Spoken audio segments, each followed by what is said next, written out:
right? But in the meantime, they are making a killing. So we had a lot of experts that went out and covered 9 regions across the world, many different countries, to try and find out what has the impact of COVID-19 been, especially on the media landscape. What are the things that have stood out for them across this entire place.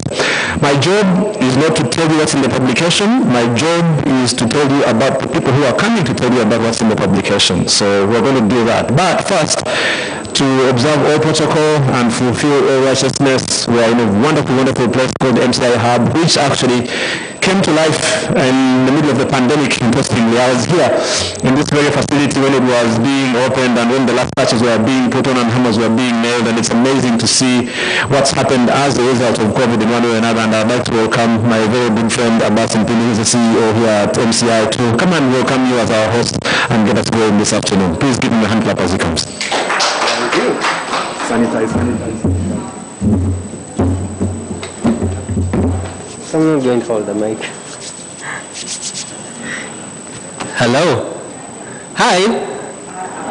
Yes. Good afternoon. Welcome to the MCI Media Hub. For those who are joining us online, we are very excited to host you.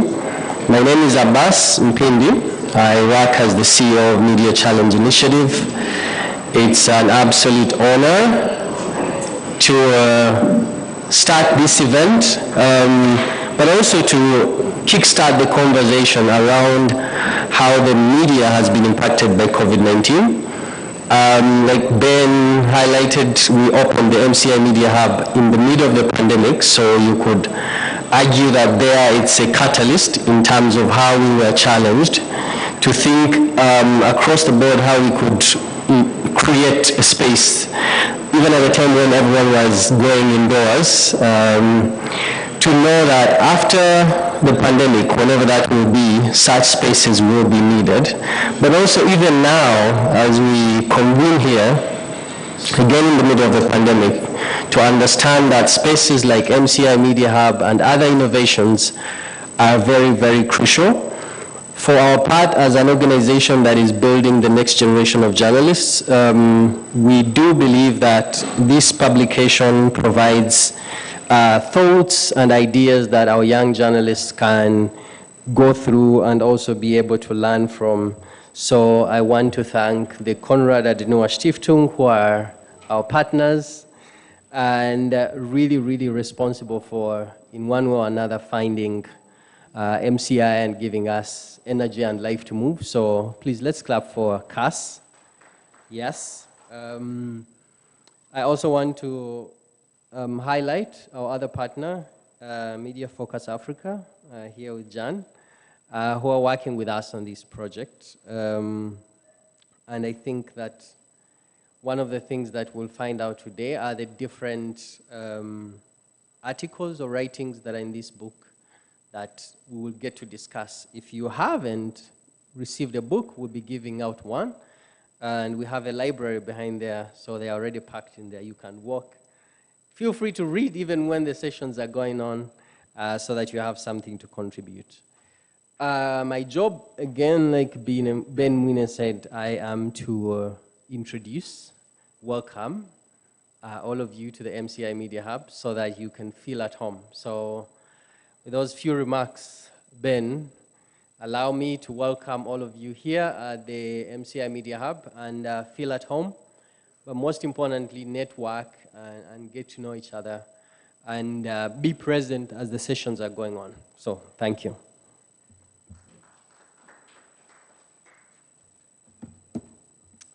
Thank you very much, Abbas. Let me now invite one of the people that Abbas did mention, one of our key partners at Media Focus on Africa, Jan Ajwang, who's the program manager there, to come and give us some remarks, and then we'll hear from a few more people and then dive into this wonderful discussion.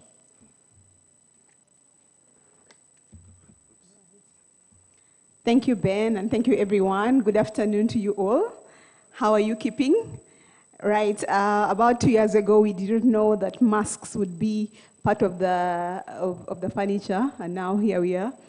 speaking through them, and then the sanitizer. A lot has changed, but also what does that mean for the media landscape in Uganda and perhaps globally? Last year, we were having this conversation during the Uganda Media Week, which has also been supported by KAS, and the question was, how do we move forward after COVID-19? And so there were very many interesting conversations. We learned that at one point it was a blessing because some publications that were not practicing ethical journalism did not have the time and the money actually to sustain their businesses, and so they fell off their radar. And those that knew what they had to do to stay online, or to stay the course, actually stayed resilient. And so there was quite a lot of debate about what does it mean for professional journalism, what does it mean for teaching the next generation journalists, what does it mean for the business model? Because during the lockdown, I think last year, some media houses at one point cut back on their circulation figures because there was nowhere, there was a lockdown. So they were not able to print and to send their papers out. So they suspended their print copies. What does that mean for online? Because now then we ended up depending more on online journalists' accounts than just the traditional print. But then while we were online, we realized that there's very many people who are sharing a lot of disinformation, you know. How do you separate the truth from just people speaking? And then you have growing challenges of trust. Can we be trusted as the media? Can we be able to stand out above the wave of disinformation that came, not just for COVID-19, but just because more people could have access online? And so I was so happy when I saw this book, because I must confess that I almost read page to page, because you might have thought that Uganda had its own problem, then you realize, the guys in Singapore had another problem. Oh, the guys in Latin America had another problem. Oh, even the Germans. Okay, yeah. Then you realize that, what can we pick from Uganda to share with the world? Or what can I learn from Latin America that I can replicate here? And this is the journey. So it's almost like a second year into these conversations, and I'm thinking that, there is hope. Has it been a catalyst? Has it been a destabilizer? But I'm here and I'm like saying, yes, there's hope. In case I get stuck, I'm like, oh, wait, the guys in Latin America do? Oh yeah, this is what they did. Can I do it in Uganda? And so this book, I find, is a living book. It's one that should keep us going. It's one that you could keep referring to. Are you a media owner? Are you an educator? Are you a journalist who's growing? Are you a blogger? Or a citizen journalist? Somehow you must learn something from this book. So I'm really glad to partner with Emcee, with whom we've been working this journey with.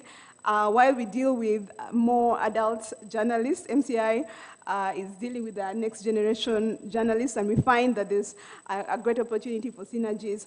So I all welcome you to this meeting. It's the beginning of public journey and also a private journey with this book. Make sure you take it, and you take it personal. Thank you so much, KAS, for inviting us and allowing us to partner with you in this wonderful project.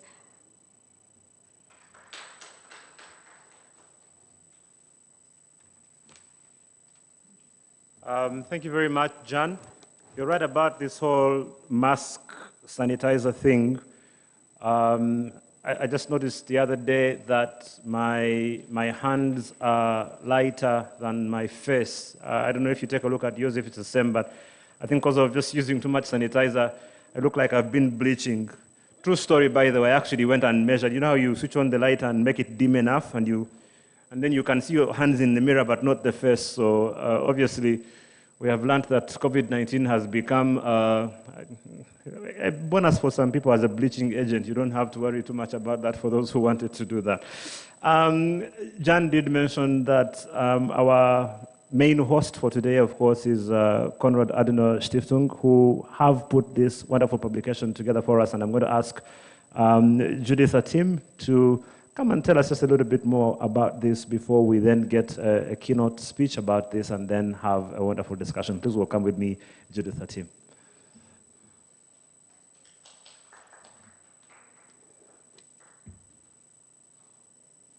I should have asked for you to first show us your hand so we can see whether... Nothing has changed.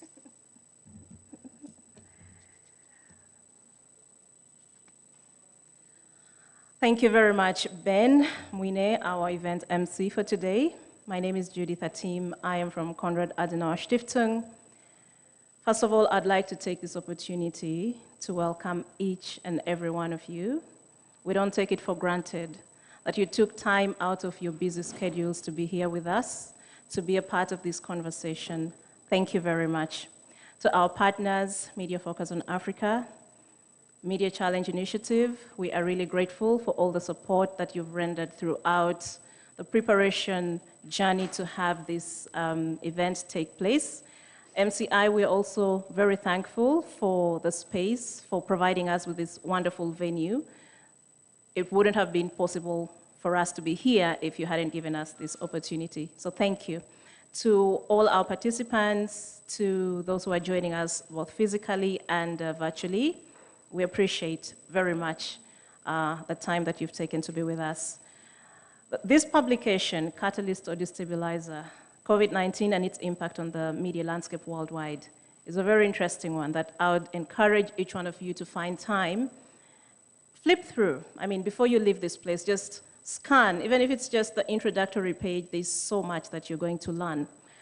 As we sit down to reflect on this, and as I was reading this book, I also asked myself one thing: is this the first time that we're having disruptions in the media? And the answer is no. In the last few years or so, we've seen lots of disruptions. The digital technology ushered in so many changes that disrupted the media landscape nonetheless. It also brought in opportunities for the media. The early adapters jumped onto new innovative ways of storytelling, and there's evidence to prove that it's actually working for them. COVID is a threat in one way or another, but it's just like other threats that the world and the media continue to see. We have threats like authoritarianism, for example, where freedom of speech is, or freedom of the media is under threat in so many parts of the world. We have, like I said, the digital technology disruptions that have also continued to threaten journalism in one way or another. And there are all these other threats that are emerging. But the question is, do we allow these threats to obliterate the media, or do we take a step back, pause for a second, and ask ourselves, how do we build back stronger and better? How do we conquer these monsters that are threatening to destroy the media and send us back into oblivion? So I think these are important points for us to reflect on and have conversations around. And I'm sure also along the way, in the next few hours or so, we're also going to realize that a lot has also since changed since the publication of this book. I think things are getting better in some ways, but also we will also see that in other parts of the world, the media may never be the same again. So I think I'd like to stop here and just say, please let's have an interactive and conversational event, and also use this opportunity, like Abbas said, to network. There are faces you haven't seen in a while. This is a great time to reconnect and say a few words to each other. Thank you very much, and I look forward to having a wonderful interaction with you and to learning more from each one of you. Thanks. Thank you very much, Judith. So as you've heard from not just Judith, but Jan as well, this publication, Catalyst or Destabilizer, COVID-19 and its impact on the media landscape worldwide, got lots of contributions from all over the world: Latin America, Europe, Middle East, Northern Africa, Southern Europe, Southeast Europe, and many different experts were able to go and assess a number of things and ask questions around things to do with the quality of media coverage, things to do with the economic situation of media outlets. And I know that Media Focus on Africa, we've been having lots and lots of discussions about media viability together with KAS and DW Academy and many other partners in that regard. And so also what's happening with digitization and of course freedom of the media. And I think Jan also did mention the issue around disinformation. I remember there's a particular afternoon, I think we had a really wonderful discussion with Tabu, who's one of our panelists today, about that whole issue of disinformation and misinformation and how bad that has been, especially during the COVID-19 pandemic, especially when it aligned with the election in the US. It was very interesting, some of the insights that came from there.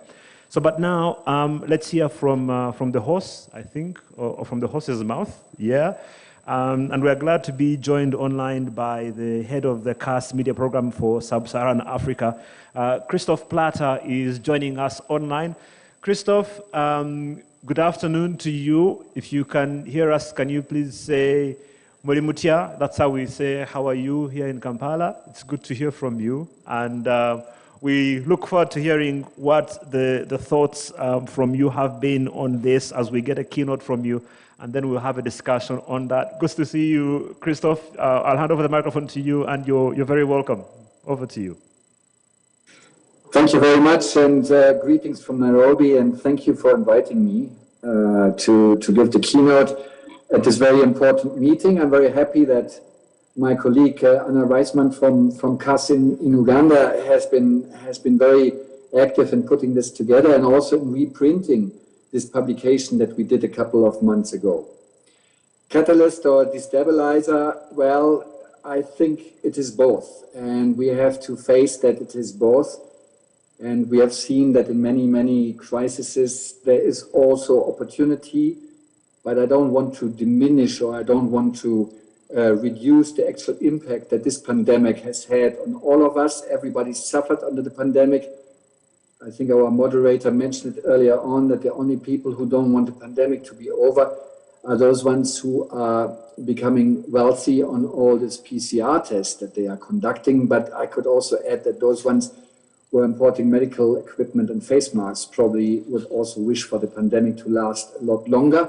Media has suffered tremendously all over the continent, in West Africa, in East Africa, in Southern Africa, in Johannesburg, where I'm based.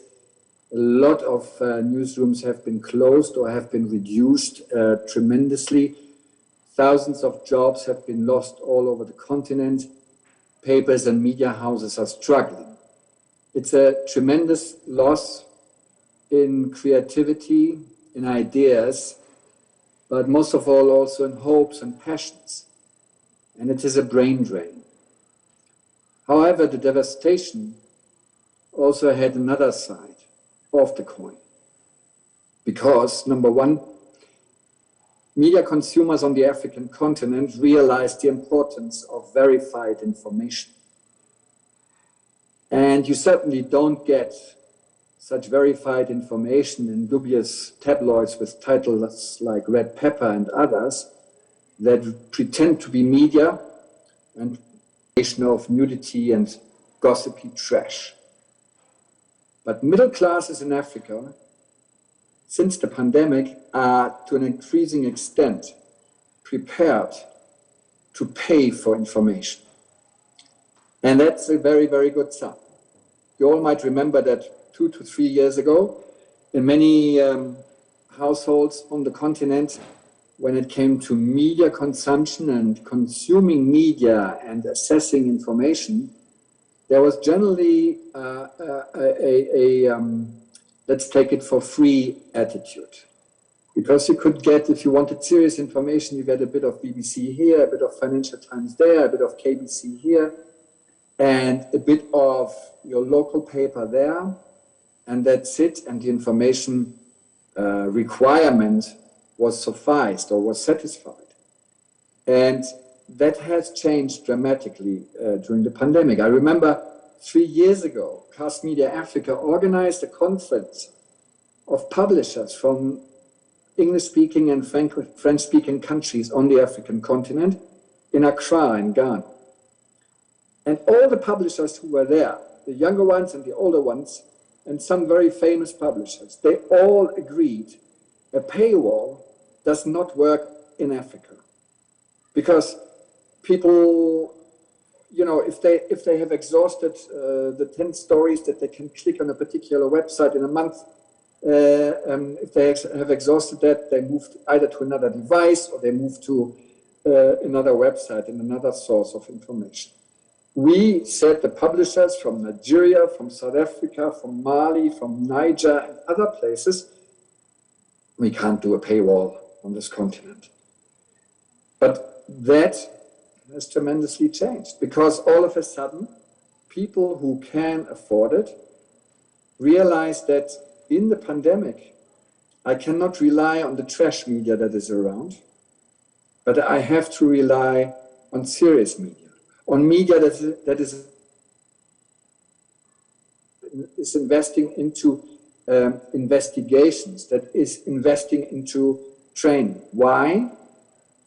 Because media, and no matter how much one might question the term of media as being the fourth estate, because media, as opposed to the judiciary or parliament or government, has not really been elected, but media is there, and media in its best form has a gatekeeper function and a control function.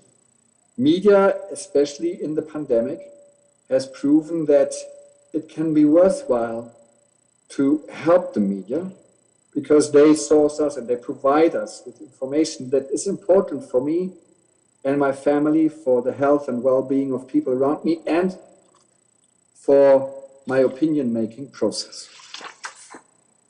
I do expect as a reader the media to separate the wheat from the chaff, as it says in this publication that was reprinted by KAS in Uganda, to filter the importance from the unimportant. And for that, I have to be able to rely on you, the journalists. Otherwise, I will withdraw my support.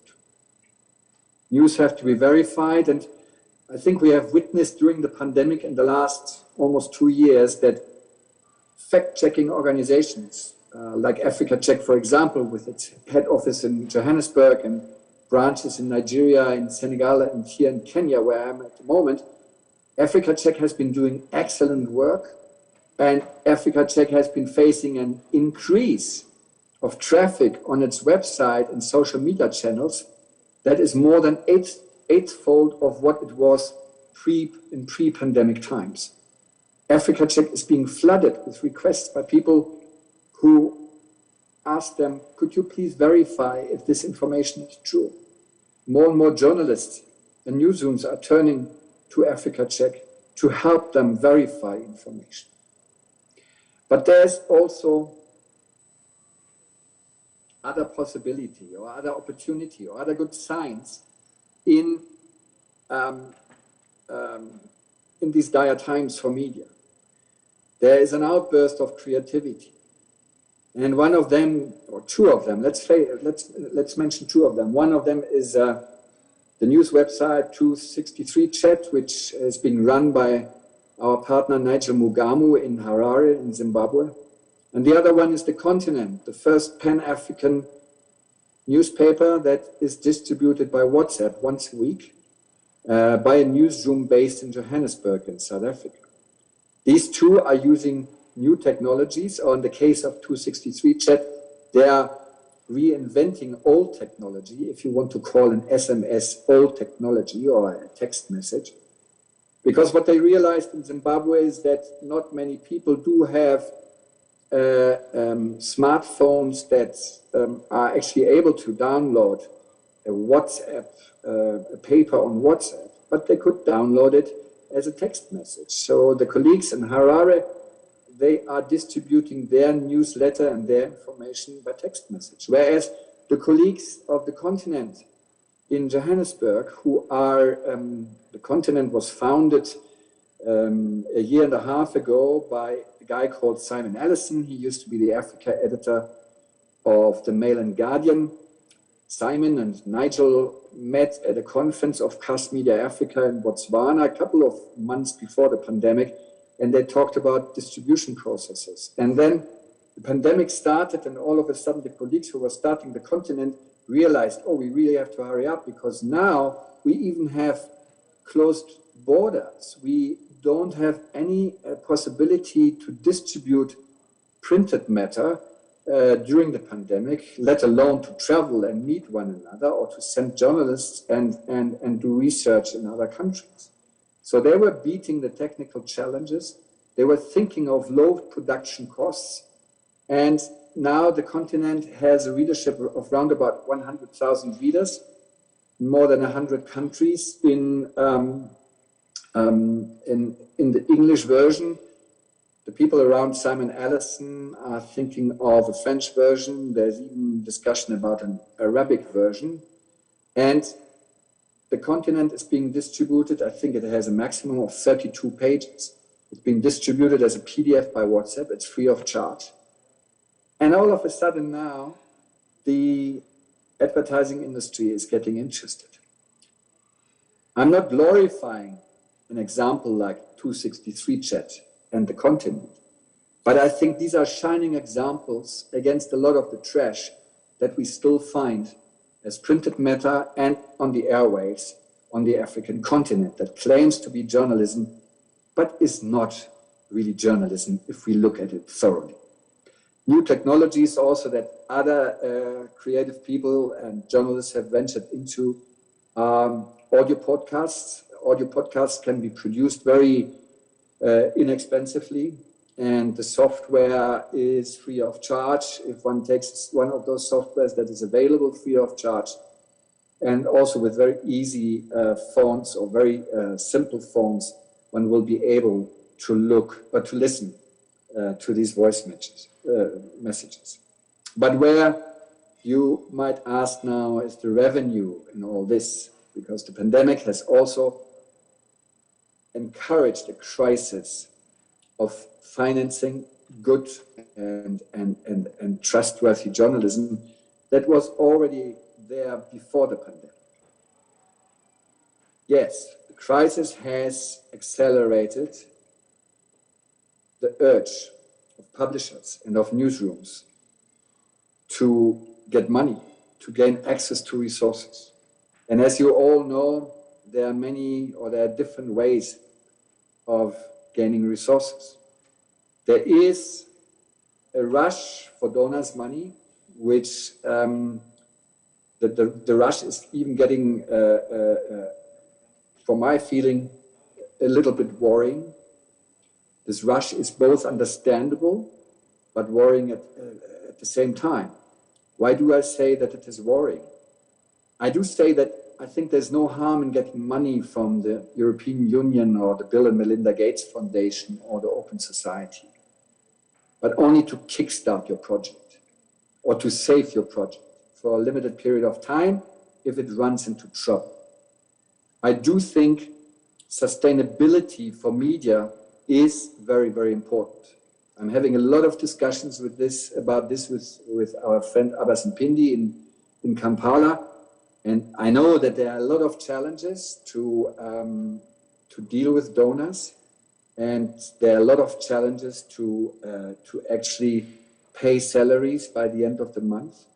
But I also do know that there are very courageous publishers on the African continent who actually do manage to pay their editors and their reporters a decent salary and are not dependent on donors' money. So I do think that that should be the main aim or the final aim, that one is sustainable as a media enterprise or as a media center or as a hub. And what is important for that is that the attitude and the approach of many editors, of many newsrooms, of many reporters has to change. It is true that a reporter, first and foremost, has to do his or her investigation and then produce a nice, enjoyable story, enjoyable in terms of reading or in terms of viewing or in terms of listening. But the reporter cannot work anymore independently of any economic consideration. The reporter has to insist towards his bosses that he or she might need money to do a particular research. The reporter has to insist to be able to leave the newsroom and to do the research on the ground and to speak to people and not just to do the research on the laptop or on the smartphone from home. That one can do from time to time. But if that is the general way of producing news stories, it is not proper journalism anymore, and that is a big danger. Editors and reporters have to be able to at least acknowledge that there's such a thing as Excel sheets, and that there's such a thing as the end of the month, where the manager or the editor-in-chief of the media house owner has sleepless nights because he or she needs to pay the salaries by the end of the month. There are many heroic publishers on this continent who do their utmost to pay people decently. I know that there are also quite a few publishers who basically see their media enterprise as a way to make money. Then one could ask, okay, to make money with news is an absolutely adequate thing. You know, it's no harm, it's no sin to make money. But producing journalism is something different from baking biscuits or producing bricks to build a house. There is a deeper moral in it. There's a deeper ethics in it. There's a task to fulfill in society for media houses. And I do think that some publishers on this continent, but not only on this continent, have to be reminded of that challenge from time to time. I see, when I travel in the DRC, I see horrible examples of mostly radio and television journalists who are not being paid at all by their media owners, because the media owners say,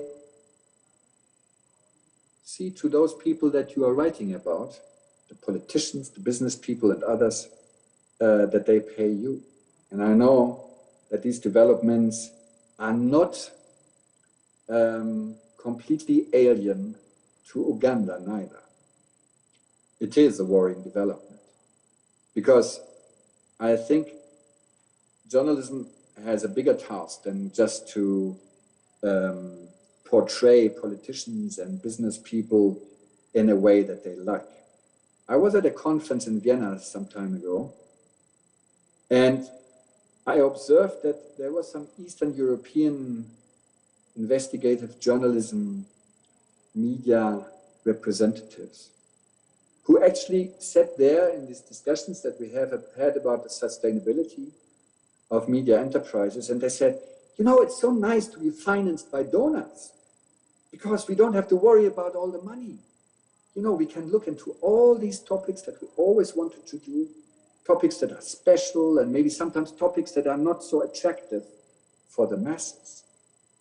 And I started arguing with these people, and I said, yes, journalism has a mission, or journalism has a duty to inform society. Journalism has a duty to be a gatekeeper, to separate the important from the non-important. All that is true. Yet, journalism has also tried to be sustainable. And then some of these media managers from Eastern Europe or from the Balkans, they would tell me, oh no, Christoph, we are an NGO. And I said, what? You are an NGO that writes? So that means you have your agenda. You have your goals. You have your very, very personal organizational interests. Do you consider yourselves as journalists? And they weren't decided. I would say they are not necessarily journalists in the classic sense. Another big challenge that the pandemic has enforced on us is the whole aspect of training. 4 weeks ago, I read the Mombasa edition of the Daily Nation, the big Kenyan daily. And I read a splash about the father of a young Al-Shabaab operative from the Kenyan coast, who had gone to join apparently first Al-Shabaab and then those Islamist terrorists in Mozambique now. And the journalist had been talking to the father of this young man, who had been a good pupil in school, a good student in school. And then somehow he got, I don't know, out of hand, and he joined apparently Al-Shabaab. And I read the story with great interest, but I left reading the story, or I finished reading the story, and I felt non-informed. And that wasn't a mistake necessarily of the writer, who was probably a young man, but he wasn't indicating the history of terrorism in this part of the world. He wasn't saying many words about Al-Shabaab. He wasn't explaining what is happening in northern Mozambique towards the border with Tanzania. But he was just happy and high on the fact that he had secured a few statements by the dad, who was denouncing his son in public. And the fact that the story came into the paper like that was not necessarily the writer's fault, because he might not know better, but it was the fault of the editor or of the editorial leadership of a respected newspaper like the Daily Nation, who are missing that in the end, it is quality that convinces the consumer, the media consumer. Or, if they are not missing that point, they are under such a lot of newsroom pressure. They don't have time, they don't have enough staff, that these kind of mistakes or oversights are actually happening. Nobody, and we all have to be aware of that, particularly so after the pandemic. Nobody who pays for media likes to be left after reading a story or after viewing or listening to a story, likes to be left with the feeling that something is missing in that story. I hate it that I read a story or I view a story, and then I have to get out my tablet and Google the additional information. And I'm not prepared to pay for that. And I think media consumers have a right to demand that. And why does that happen in many newsrooms? Because we do have a lack of gray-haired people in newsrooms. There are fewer and fewer people with 20, 25, 30 years of journalistic experience in the newsrooms.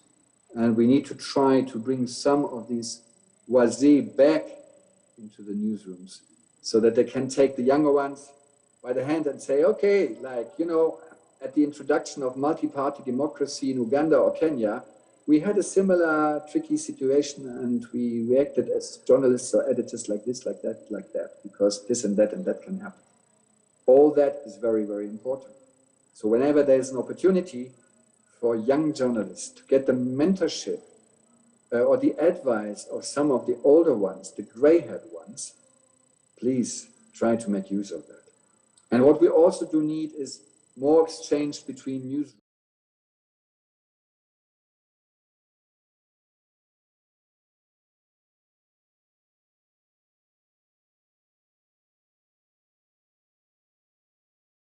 Political developments in the United Kingdom than about political developments in a French-speaking African country. Or if Ugandan newsroom members are trying to ask themselves now, what do you know about domestic politics in Nigeria? I don't know how many Nigeria experts are there in newsrooms in Uganda. So what we have tried is that we are exchanging reporters and editors.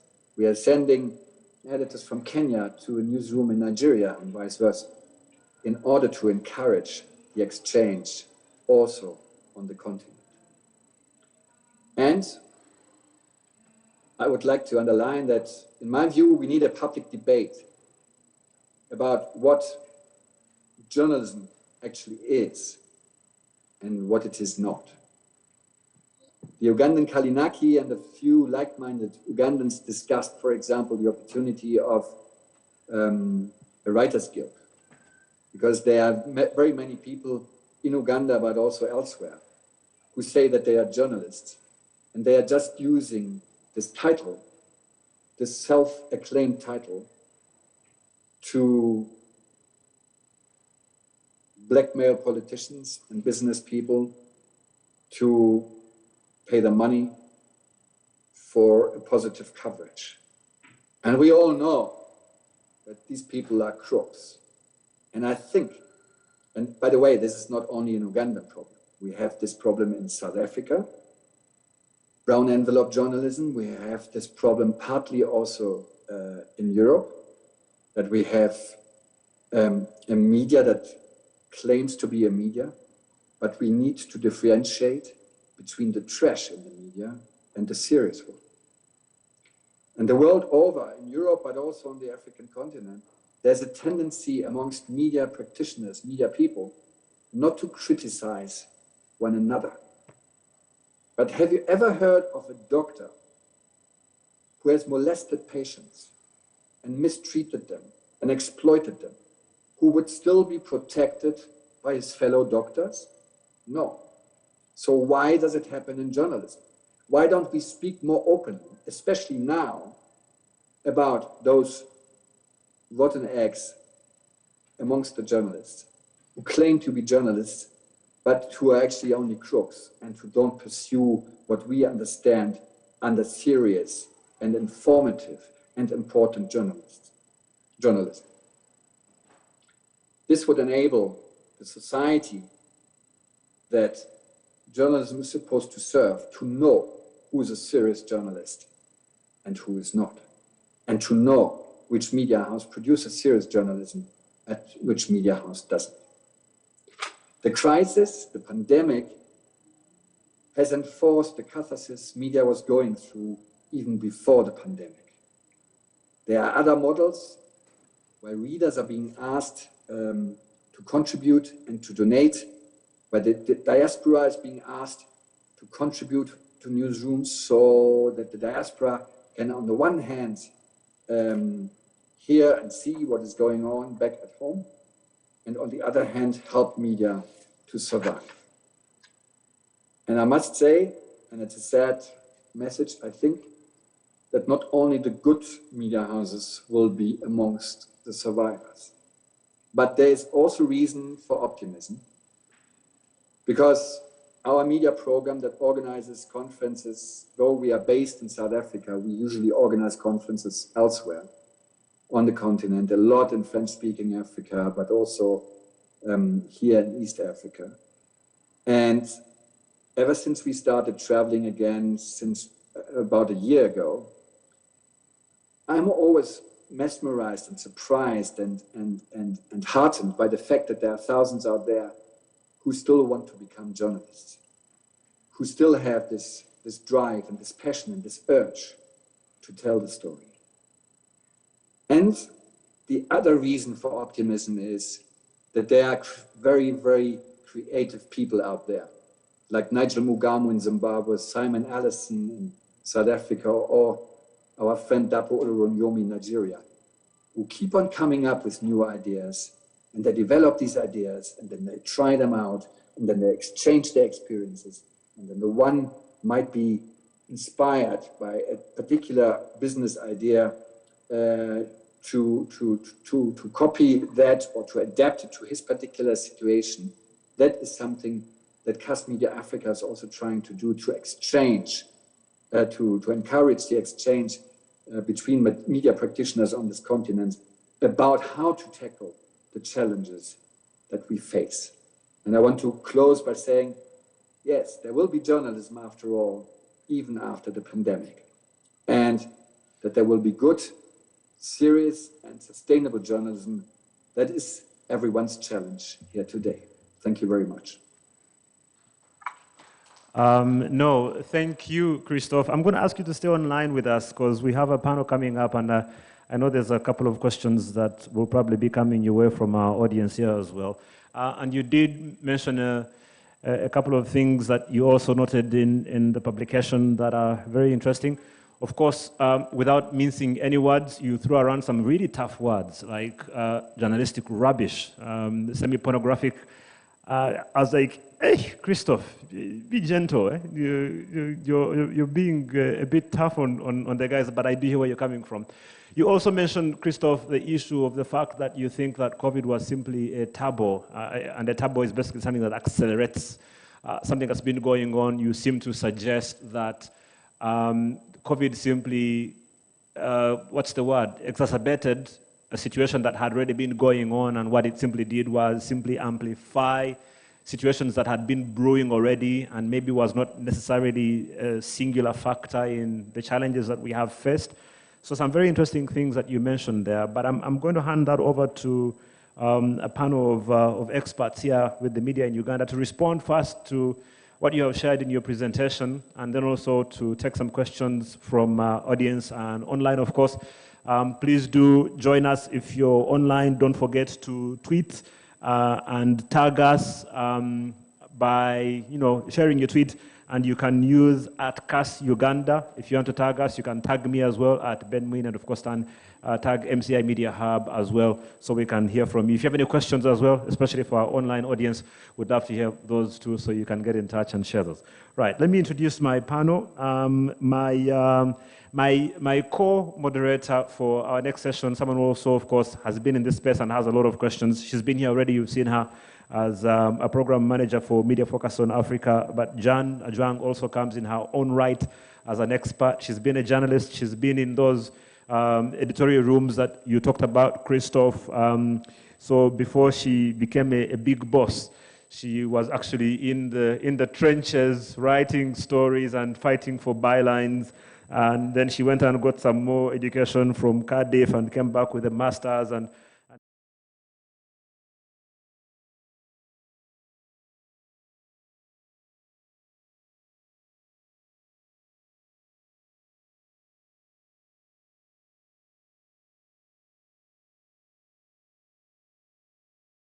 or in charge of content strategy, he's in charge of profitability, which is something that you talked about, Christoph, of course, in terms of how the lack of money has affected the media in this time. Joseph has been in the media actually all his life. I've personally known him for almost 30 years, and I think the majority of those he has been where he is now, so which gives him the moral authority then to come and tell us a little bit about the impact of COVID, especially on the broadcast media, because he's not only worked here in Uganda, but he's also set up the NMG's radio in Kigali. He set up Easy FM in Kenya for the Nation Media Group there as well. He also serves as the Secretary General to the National Association of Broadcasters, which includes, of course, running all the affairs. And from that standpoint, he has a very, very good bird's eye view of what's been happening with the media here in Uganda during the COVID pandemic. So please give a big, big hand clap to Mr. Joseph Bayanga as he comes. I should point out that we are very privileged to see him wearing a jacket. He is in T-shirts 99% of the time, so for him to wear a jacket for us is an absolute honor, and we thank him for doing that for our sake. Our next panelist is Tabu Butajira, who is a Fulbright Fellow and a Chevening Scholar alumnus. See where English becomes a problem. That word I just like to say OB, okay? So at least, yeah, that should serve that purpose. But he's also a multidisciplinary professional. He's an urban planner, he's a journalist, he's an international relations scholar, but he's also now currently managing editor at Nation Media Group Uganda. And he's also been a wonderful investigative journalist, and he's done a lot of work in trying to make sure that the things that you're talking about, Christoph, stay true in terms of avoiding what you called journalistic rubbish. I could see Tabu's eyes light up when you say that. He's like, yes, preach it, preacher. So, ladies and gentlemen, please give a big hand clap to Tabu as he comes. Our last panelist, not by any means least, is a media literacy expert and a person who you might, and hopefully she will take off her mask so you can see her wonderful smile. She has one of the most captivating smiles that you will see on anybody. Masks, of course, have made it difficult for people to see our smiles these days. She works with the Center for Media Literacy and Community Development, SEMCOD, in Uganda. Her specialty is strategic communication with a focus on building media literacy skills among young people, women, and disadvantaged communities. She's got over 10 years experience in this. She's facilitated training, mentorships. She's also a founding member of the Media and Information Literacy Network, which is an international network of experts that operates on 4 different continents. So please welcome with me Prosi Kawala as she comes to give us some insights from the perspective of citizen journalism and what's been happening from that front. So Jan, I've got a chair for you over there. You're going to help me. Your English is better than mine, so you're able to ask questions in in English that will not make Christophe angry. So what we'll do is I'll have Jan start by picking up on some of the questions that were key. Maybe I think what we'll do, starting with you, Tabu, since your mic is already on, just to get a brief overview from your perspective of what Christophe has had to share. I'm sure you probably have read the publication as well, but from what he's presented today, the things that have stood out for you very briefly, and then we'll go through to Joseph Prosi and then Jan to share her thoughts, and then have her lead us with a couple of the questions that have stood out for her. So over to you. We'll start with you, Tabo. Right, thanks, Ben, and good afternoon, everyone. You are socially distanced, so you can take off your mask. You are at a distance enough. You're safe. All right. So thank you very much. And the question that the theme of the book raises, whether COVID pandemic is a catalyst or a destabilizer. So first, I want to just underline the fact that I've not engaged with the content of the publication. But that notwithstanding, I agree with Christophe on the first point, that it is both a destabilizer and a catalyst, and I want to qualify it this way. A catalyst because there were already changes happening in the mediascape and the newsrooms in regard to the technological advancements. And so that process has been accelerated or fast-tracked because COVID came in. Most people who had never even had an email address, or those who had never used anything else, now are very competent using Zoom. There is the ability to build more multimedia skills. And for sure, as vicious as COVID is, in fact, those people in newsrooms who have been like dinosaurs forever, not adding skills to themselves, have been swept away in many ways when issues of restructuring or downsizing came up. So yes, in this sense, it was a catalyst. A destabilizer, yes, and I think that there's a broad stroke of this implication of COVID on media, which is more impersonal, but from where I sit as managing editor for National Media Group, from May and before that for Monitor, there are actually very personal stories about this pandemic and the destabilization it has caused. So first thing is that at the onset of the pandemic in the country, of course I was not here, I was in the UK, but I was in contact with reporters who were covering this, and they worried so much about their personal safety. Others, particularly the ladies who were working very late, had worries about their personal security going home. And for those who are couples, it created instability in homes. Husbands and wives were asking, how much money are you being paid that you are risking to get this very dangerous disease into our home? And these conversations were happening at very personal levels. And obviously in the dark room of supervisors. And that, for me, was very serious. We have also lost journalists to COVID. In the case of National Media Group, we lost 2 people just shortly after they had separated ways with the company. One of them was a bureau chief, a long-time asset who contained institutional memory, Felix Basime, may he so rest in peace. And then we had a young girl who just had bubbly life and bubbling professional pathway, and she was also taken by COVID. And because we work in newsrooms almost for 13, 14 hours, we become family. Yeah. And so when these things happen, they have immediate and direct impact on those who stay alive. And of course, the other thing that has happened is, on the lighter side, better hygiene for everybody. So people know how to wash their hands now, they know how to sanitize, and so they're not getting some of these other diseases, and so in that sense, makes sense. COVID treatment is very expensive, almost beyond affordability of most people, and many journalists in this country barely make money that can last them 2 weeks in a month, and so if there's the risk of contracting COVID, and that you don't have medical insurance, which is actually what the case is for most of those who are either on retainer or freelance, and there's a bulk of the foot soldiers, really, it's almost like committing suicide, going out to cover things where you're not certain if you get this and you get into HDU or ICU, what really happens. It's almost like you're licensed to heaven or to hell, depending on which one you want to go to. Yeah. So I think in many ways, when we look at the more personal stories and we sort of superimpose it on the institutional broad stroke, that then migrates us to the questions of pay cuts, which people had to do. So they're already sacrificing a lot by just being available to cover stories about COVID.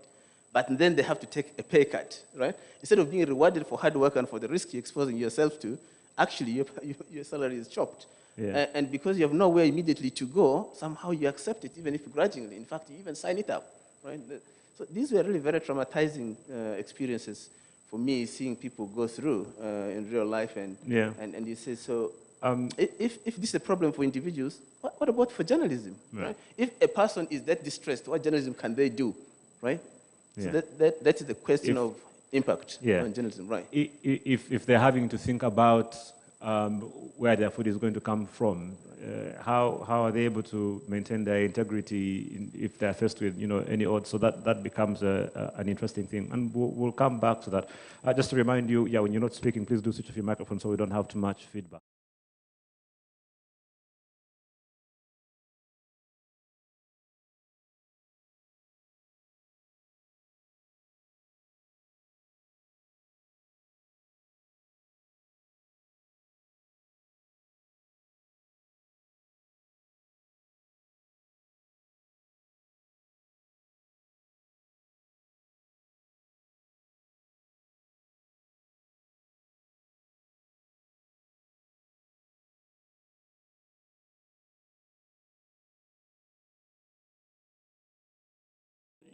You think about that, and it actually almost gets you emotional thinking about the fact that, oh, these are people that have gone, and there have been so many.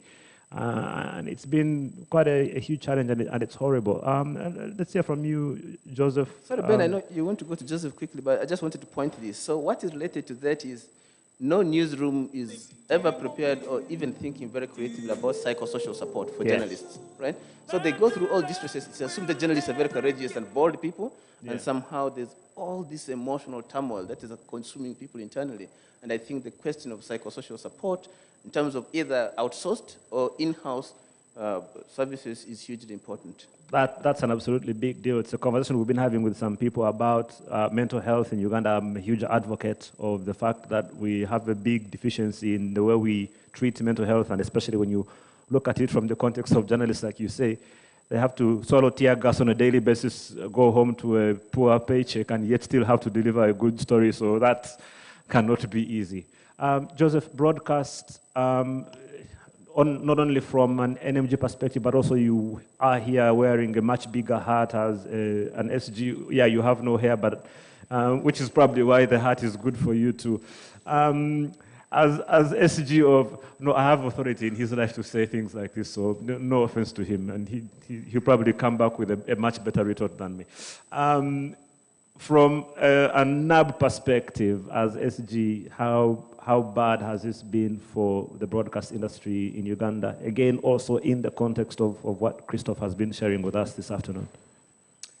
Thank you very much. Thank you, guys. Good afternoon. Once again, my name is Joseph Beyanga, and I will not respond to Ben. He's my son. As an elder, you don't do that. So I mean,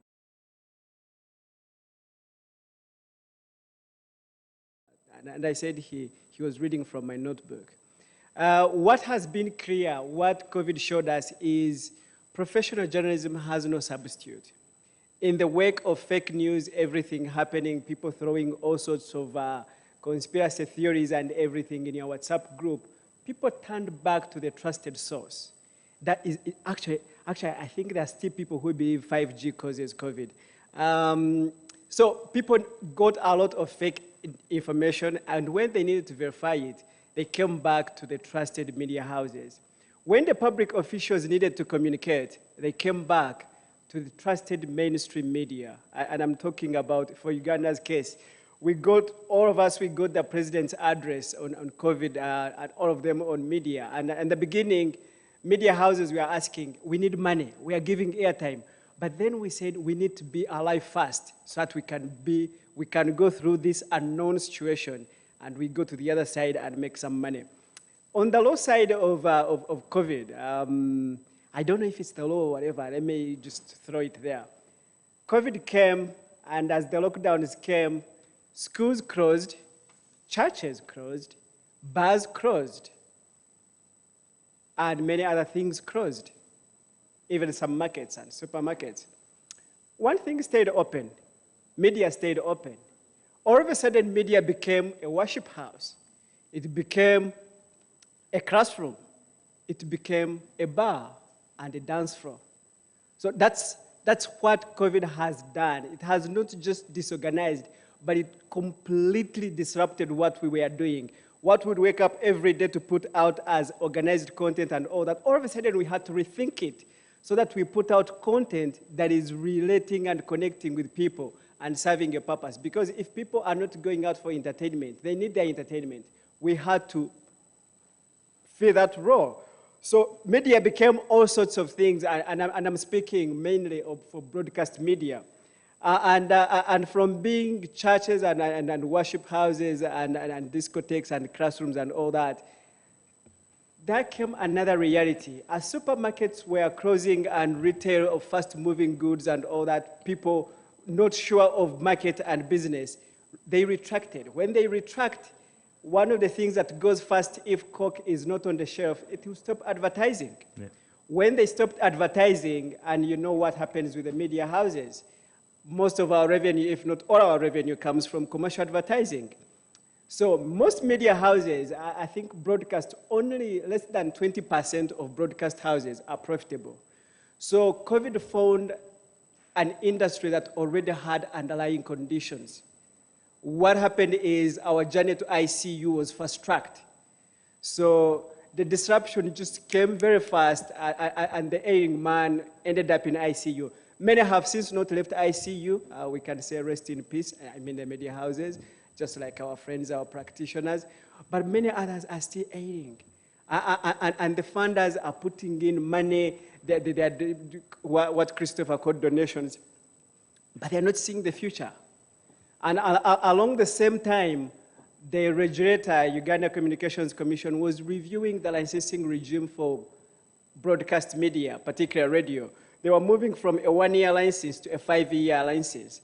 And that one came with many requirements. Oh, nothing of it was new, but you know, because it was annual, it would somehow cut corners around, and now the regulator said it's going all the way. So what happened is you have media houses which were already aiding with equipment in bad shape, now having to look for money to foot the bill and be able to meet those technical requirements. So where you would find, by the way, when I looked around here and I said, this facility is way better than most facilities at most of the TV stations and radio stations and all that. So many people don't have this. So, but now this is like a basic requirement. Yeah. So you are looking at the media houses which were already in a bad condition. Now they have no advertiser. So far, only 35% of radio stations have been able to meet those requirements to get licenses. So you can see what is happening. The people who were already sick, the situation in ICU for media houses is still very, very, very dire. So we don't know how many will be able to meet those requirements and come back because they're not making money. So it's a bit, you will see some media houses falling off. And all of this, it was coming, but COVID fast-tracked it. Yeah. Then the other bit, which just the last point, is with COVID, for tabloid and print media, remote work is a bit, had its challenges, but it's a bit easier than broadcast media. Broadcast media, it's a nightmare, and those who are able to do it, you need, first of all, good internet, a good internet connection. We all know what happens with that internet connection. You can't send a single photo seamlessly, but now if you have to send a video, if you have to send video plus audio plus do your program by remote, it's just a total nightmare. So almost impossible, really. I don't want to say almost impossible because there are some people who have some super connections. They were able somehow to pull through. And then we learned ways of do it, upload it, and then download it. So you're not able to do stuff in real time. Some creativity came in and it saved the day. You know how we were doing it. I'll go back a bit to KFM. We were doing it. We were able to have most of our stuff going on like normal because we had to do some planning and some creativity. So, but poor internet connection, the poor internet infrastructure, that too did not enable that kind of media houses to continue operating seamlessly. Yeah. So the realities showed us We have poor internet infrastructure. If we are talking about next generation media, COVID has woken us up to address some of those issues. I'll pause there for now. It absolutely has, and these ailing patients, like you said, seem to be getting more and more infections even in the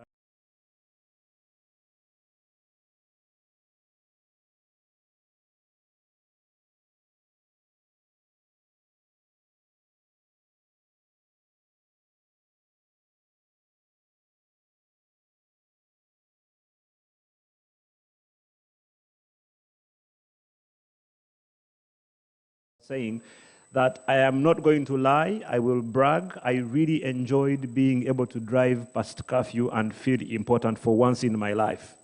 Because as a journalist who was doing a show on the radio and have an ID with a sticker on the car, boy, that felt good. I can see why people don't want to leave power. Just being able to say, no, me, I can drive essential services. That felt really good. So maybe you can add me to the list of the people who didn't want COVID to end very quickly. So, Christoph, let's come to you. Any questions that you picked up on the chat that you want to respond to before we have to let you go? We know that you need to run off, so please go ahead and take care of those before we say bye to you. Yeah, thank you very much. There was a question by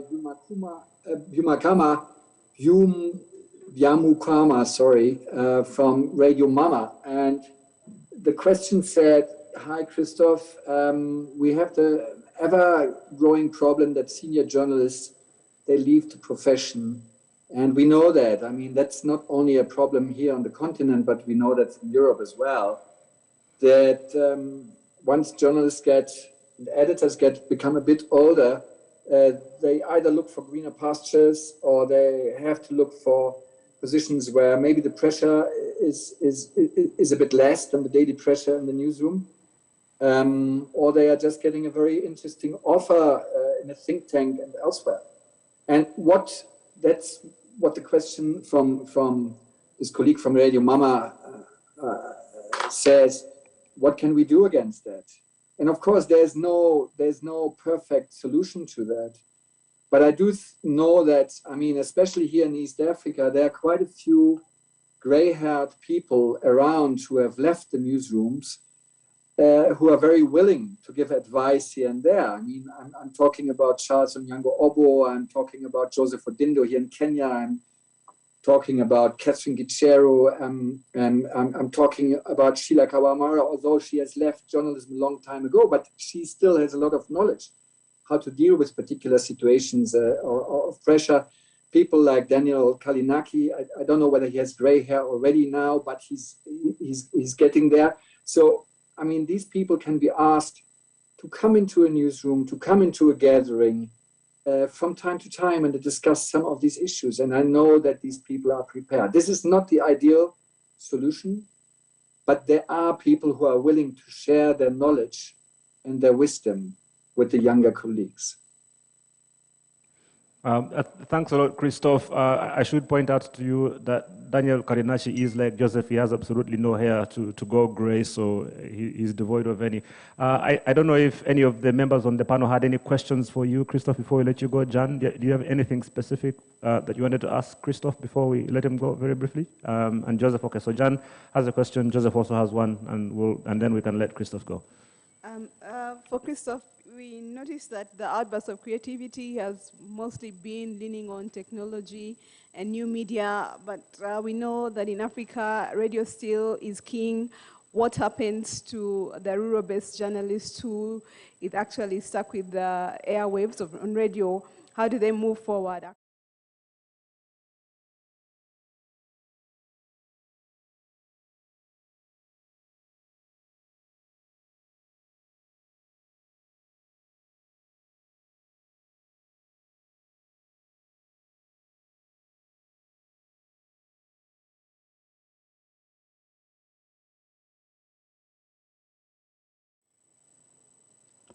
Oh, is this the time when I Yes, ask? thank you. These are two. Yes, Christopher, this is Joseph Beyanga. What we've seen, as you talked about senior journalists getting out of the media, most of them some of them left not because they had other options, but media houses are unable to afford to pay them. They can't afford their services anymore. So as they did downsizing and all that, when you are downsizing, most of the time you look at let go of one person for whose cost you are able to keep two young guys. And then you have two hands, but you lose one experienced hand. From the perspective of media houses, and we've learned one of the things that we need to do to stay alive, to put out relevant content, is the option of collaboration and partnerships. You, in this case, coming from the side of development partners, where are some of the opportunities that you direct media houses to go to? Where are some of the opportunities where the media houses can partner with you to partner with development partners to put out developmental content, good content, information that makes a difference in people's lives, and how are media houses able to spot those opportunities? Thank you. Right. Let me answer with the last question. My experience shows me that the partnering depends on personalities. It doesn't help much if you try to formalize, let's say, a partnership of, let's say, East and Central African media houses. It needs people with passion and with a vision to fill these partnerships. That's why we are encouraging these exchanges. Like, we sent somebody, a young reporter from Debunk Media to Nigeria to a newsroom, and a young reporter from the Premium Times in Nigeria here to Kenya to work with Debunk, because we know that these personal relationships and these personal contacts will enable this kind of exchange that you're talking about. I don't believe much in the formalized, standardized kind of exchange, because it depends too much on personalities and their particular interests. When it comes to journalism and to radio journalism, especially in rural areas, I know it is a very challenging and dire situation for many of them, and I do sympathize with them a lot. A lot of them have really suffered from the lack of advertisement, or the drying up of advertisement. But even in the rural areas, I think there are possibilities to make use of technology through voice notes and through very, very simple podcasts, which attract more and more audiences. That would be an ideal situation, I know, but I also know that today we have technical possibilities.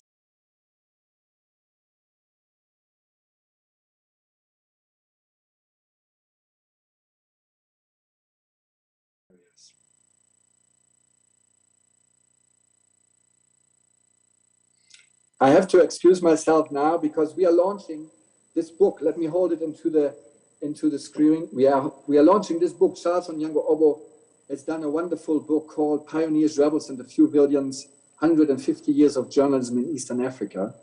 And we are going to join that, to launch that in a short while.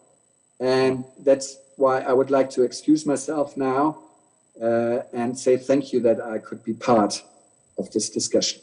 No,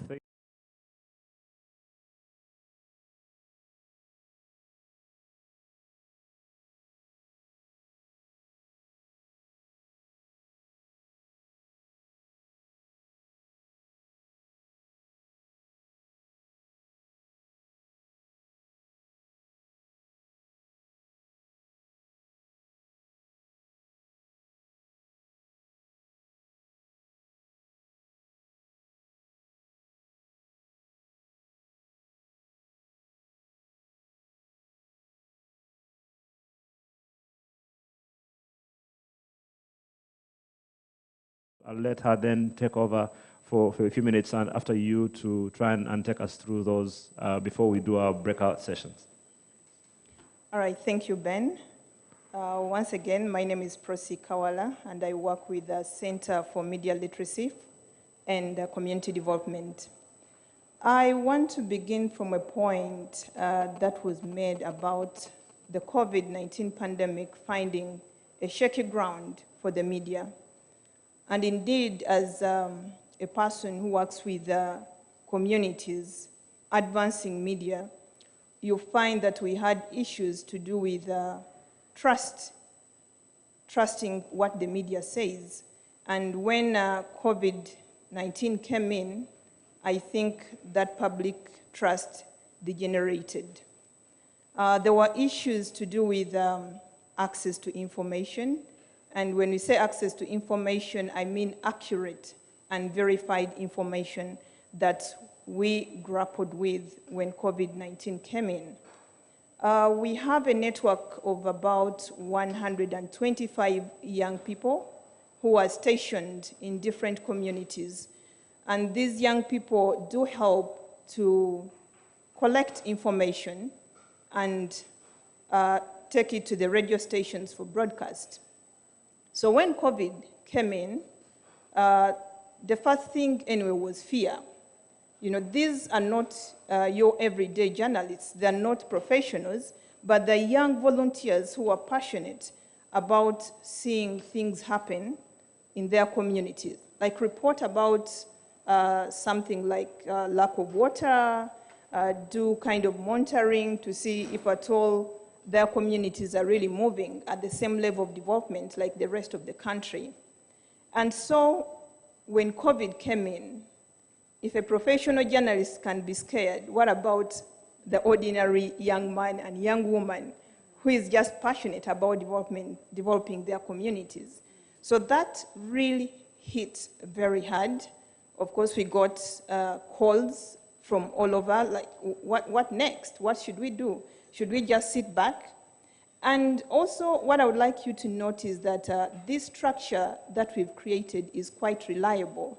These are young men and women who wield a lot of trust from their own communities, in that even when something is heard over the radio station, these communities come back to these young men and women to verify whether it is true.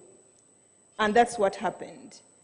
And like I said, that goes back to the public trust in the media, where, you know, people are still doubting. Even when something is said, Joseph was saying, yes, we got back to legacy media for verification. That is 100% correct.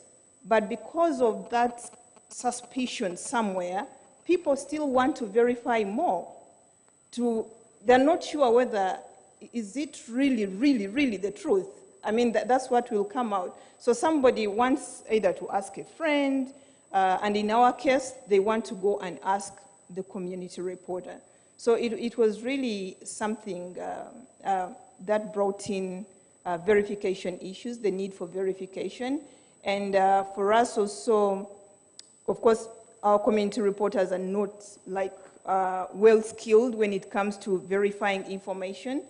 And there was already that gap, that people actually need the skills to verify information that they doubt at one moment. And this is not only for journalists. I think it's for everyone, for every citizen, to be able to verify information when it comes in. And it is worse with health information. I mean, if we can't just verify data that talks about malaria in the country, what about COVID, which was something very new, you know? It just came like some kind of wave, blows up everybody. So it became tough, even just interpreting the figures to do with infections, to do with death. What would that even mean to an ordinary person? So the jargon itself, I don't know whether I should call it the scientific jargon itself around COVID, was really a very big problem for communities to understand. Because what legacy media did also was to just get this information the way it is and throw it out there without any further explanation or breaking it down, like for a common person to understand what this whole COVID thing is all about. And that's what we were grappling with in the communities. Then, of course, the same things to do with financial viability. I mean, with community reporters who are just also volunteers, it means they're not paid. And then they rely on a partner radio station where they send news, which is also struggling. And it meant that the facilitation to do these stories. Actually, last night I was talking to one of our young men, and I asked him, you know, we are talking about these issues, but can you just tell me once again how you felt when this COVID situation struck? It's not because I wanted him to tell me exactly what to say, but I wanted to get that feeling, the emotion, when he spoke about how the whole COVID situation really affected him as one community reporter. Yeah. And it was really the same things that, you know, we couldn't be facilitated, and also the radio stations depended on them to get information from the community. Because this whole lockdown affected everyone. Even the reporters from mainstream found it very hard to go down to the grassroots communities. And it became like a one-way traffic. It was information from the mainstream media to the community. There was that gap getting information from the community on how they're feeling, how they're getting along, you know, coming back to the media space, or even to the authorities, because even authorities were really, it was very hard to access them. But on the other end, on the other side, of course, I think we all talked about creativity here. I mean, we learned how to do things differently. One of the things we used to do mostly was community organizing. I mean, people come together, talk about these issues here and there, which wasn't really possible. But with now COVID, I think we started to open our brains to think, how do we do this? How do we take this information back to the community? And also the use of these community announcers, actually on our end, came in handy, because they're placed in like maybe 200 meters from each other. And we found that now using these community announcers was something that helped pass on accurate information, at least verified information about COVID, for people to be able to do the things in the right way. I wonder, I see Joseph with a big smirk on his face, because if anyone knows what's been going on for the longest time, these community announcers were literally criminals, exactly. and suddenly they became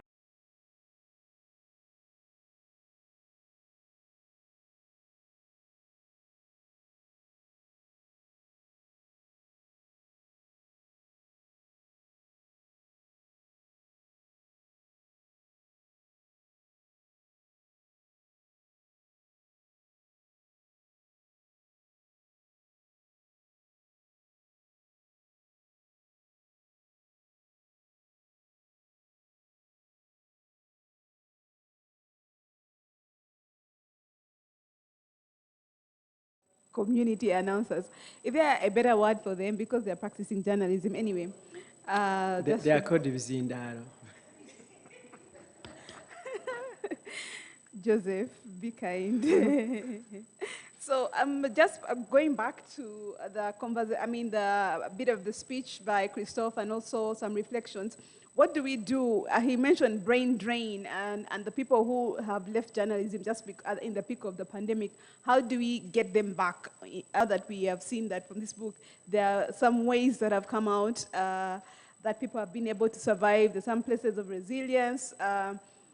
New tricks that have come back in. Can we get the guy who went back to fish or went back to start maybe to work in a quarry, yet he was a journalist? Can we get him back on? I mean, keeping him away from the speed and the fast money to come back and practice the trade? That's a question I would like any of you to reflect on.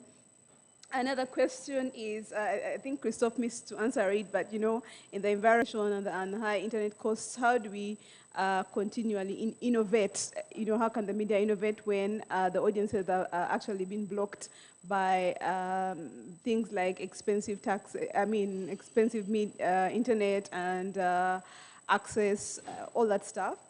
A third one, which is a critical one, Christophe suggested that can journalists be able to call out the rotten journalists in the industry? Oh, he called them the rotten eggs rather, not journalists. Let's call them rotten eggs, yeah. Call out the rotten eggs. So in the current social-political environment of media ownership, who actually is going to bail this cat? Are all our hands clean? Can somebody actually go and call out the other person? NAB, can somebody from NAB go and call out a fellow person in NAB, and the other person doesn't get back to you and say, look back at yourself too? So these are critical questions, and what would that mean for the practice of journalism? Tabu, you want to go first? Well, usually they say ladies first, so I'd made the assumption that Prosi will go first. But I can take the first bullet, no worries about that. I'll start with the last question first, which is whether we are all sitting in glass houses or we have some bit of pedigree upon which we can rest and assault on digressions within the profession. So one of the things that I should just make a record of at the outset is that we all recognize the challenges we have within the fraternity. And that's in terms of capacity, but also in terms of ethics and ethical conduct.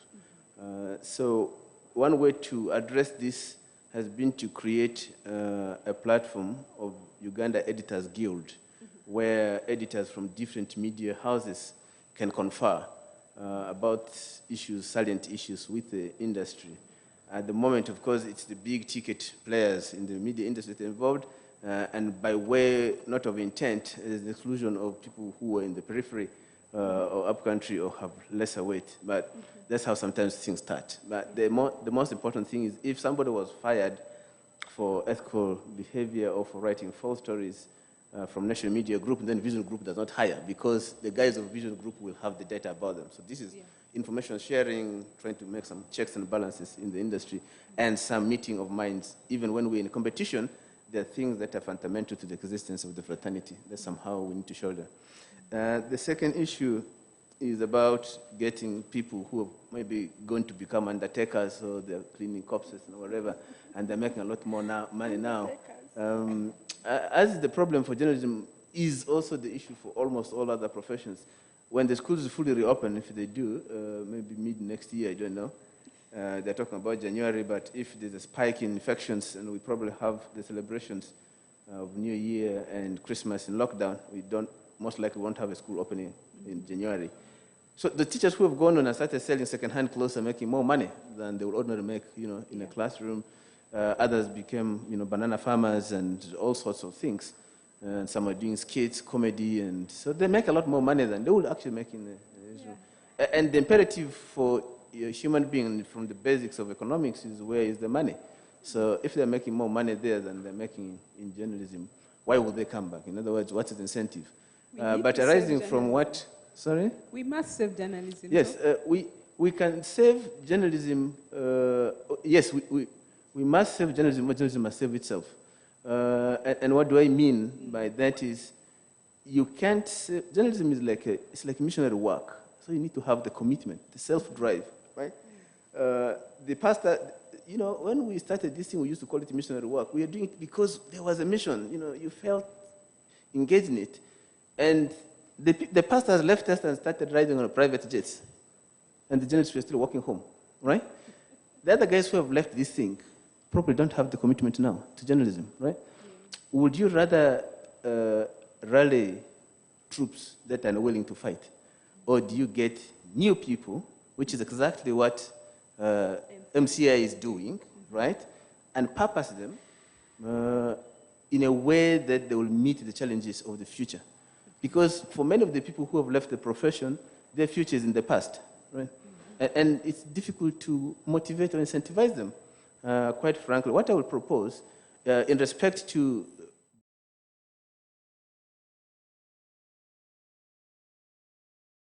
positions, they go into academia. So they come as professors of practice. Here, you go into retirement and wait to die. What should perhaps happen with the media is, and KAS can think about this, and unfortunately Christophe is off, to establish perhaps an elders forum, which acts as a mentorship hub, and those people are profiled. They can be called as and when needed, so they'll respond. Their job now is not to do the legwork. Their job is to leverage their networks, their experiences, their knowledge for the benefit of young and talented people who have the self-drive and energy and enterprise to do things. The third question How do you innovate amid internet data hikes and all of those kind of things? This country is interesting. One of the things that is fundamental to the discussion about COVID, particularly in Uganda, is the politicization and securitization of the pandemic. And if you have been in this country and followed the elections and followed the November riots, it arose from the arrest of Bobi Wine, ostensibly for failing to follow the standard operating procedures for his campaigns. And so he's arrested, and then you have a backlash of an uproar and demonstrations and burning of tires in the roads, and then the security come in to subdue, and they shoot by state's own admission 54 people, right? So this is being counted as statistics. So when I returned from London, one of the questions I asked in the newsroom when I just rejoined was, who are these people who have died? And there was nobody who knew exactly who had died, except 2 or 3 people. I said, what's wrong with this journalism? Why are we living for what? Why do we sit here for? So the first thing I did was to commission a special report about November riots, the lives we lost. In publishing that story, and I think midway, we had some meeting somewhere where Joseph was present, there were very, very uncharitable comments about our journalism. And then eventually, of course, that led to the BBC series of the 3 killings in Kampala, over which I was summoned somehow because the state believes I was the one who prepared the documentary, and somehow, and then I got it there. Whatever the question. So when I went there, and I could see that there's absolute impunity in the security forces, because one of the officers who is at the rank of commissioner actually said, you know, today you have come here in a NTV shirt. If on ordinary day when you're not wearing it on the street, you could be shot or you could be stoned to death. So he's saying this among his peers, 7 people, and nobody takes an offense. It just looks normalized, right?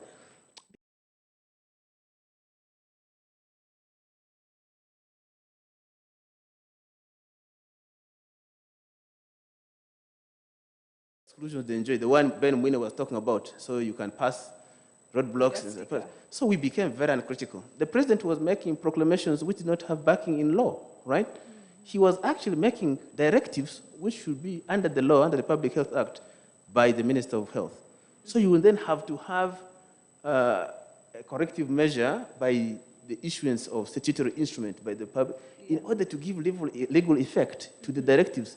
But you would rarely find the media questioning, where is the president coming from with this? Does he even have... So everybody sits at the TV because you're more interested in whether they're going to lift the lockdown or not. But it allows a lot of leg room for the executive overreach to then begin to invade your private lives. So when the conversations about the internet data happen, it's very interesting. When they said they were going to tax on Facebook or social media access, there was a lot of public uproar. Much lower money, a lot of uproar. They put, I think, 10% or 12% on the internet. Everybody is fine with it. What's wrong with people? What's just wrong with us? That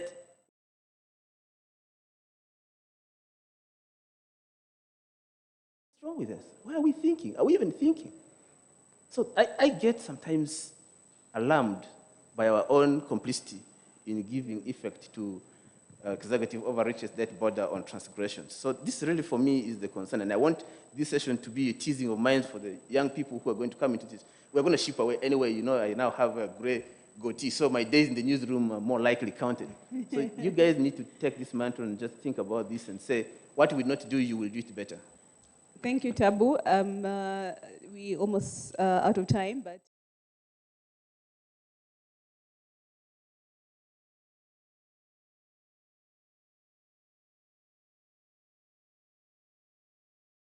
And, you know, we run a danger of concentrating on news media and calling it and looking at it only as media. Yeah. Actually, if you're looking at the landscape of media, news media is a small percentage. It's actually under 20%, and I'm being modest. Real media, if you consume media in Uganda, if you wake up every day, the other part of media is more dominant than news media. Yeah. And you'd say COVID really shook the news media, but it shook more the other aspects of media. And those are the ones where, if you're talking about calling out the rotten eggs, we've had 2 scenarios, I think 2, 3. Today I saw another one, and I'm sure there would be something. And that's all about entertainment and showbiz, as we call it. The guys in a nice, educated media, they never concern themselves with that those rotten eggs. But that's what dominates media. That's what's most consumed. Yeah. If you go on TV, those shows take at least, they take the longest. They take 2 hours on a day, on an everyday prime time, and then they take the whole night on weekends. So, and that's a big part of media. And calling out the rotten eggs, I like what the working group has done with the Editors Guild. Yeah. Also, there's another group which is working on skilling the guys who really concentrate more on the other entertainment, on the other aspects of media other than the news media. And we are looking at how to, yes, the regulator will come in today and put out Chiboko and put some guys in line, others will be thrown in prison and they have court cases and all that. But that one doesn't correct the industry. Yeah. So what we've realized we need to do is we get up and actually train and equip these people. Because yes, most of that media is not your typical news media where you need specific skill set to be able to do it. Here it's more, relies more on personality, talent, the people we like to call the comedians. And they dominate our airwaves. You listen to them in the morning, they're everywhere. And the nice news media has only 1 or 2 hours in the whole day. So we are looking at how to skill them. You come, yes, you're a comedian, you are doing, but there are basic minimum standards that you should observe in order to go out and communicate on media platforms. We realized in the last 20 years plus that broadcast media has been around, at least the FM station, and when the media was liberalized, nothing has been done. It's every man is by themselves. So we decided as media, we need to be deliberate. Calling out rotten eggs alone is not sufficient. At least let's empower you with the skills so that we can be able to say, okay, what happened, John? We told you A, B, C, D. Then the other bit that we looked at also, which COVID brought to light, is you have to put out content that is specific, that is engaging, that is relevant for you to stay relevant in this business.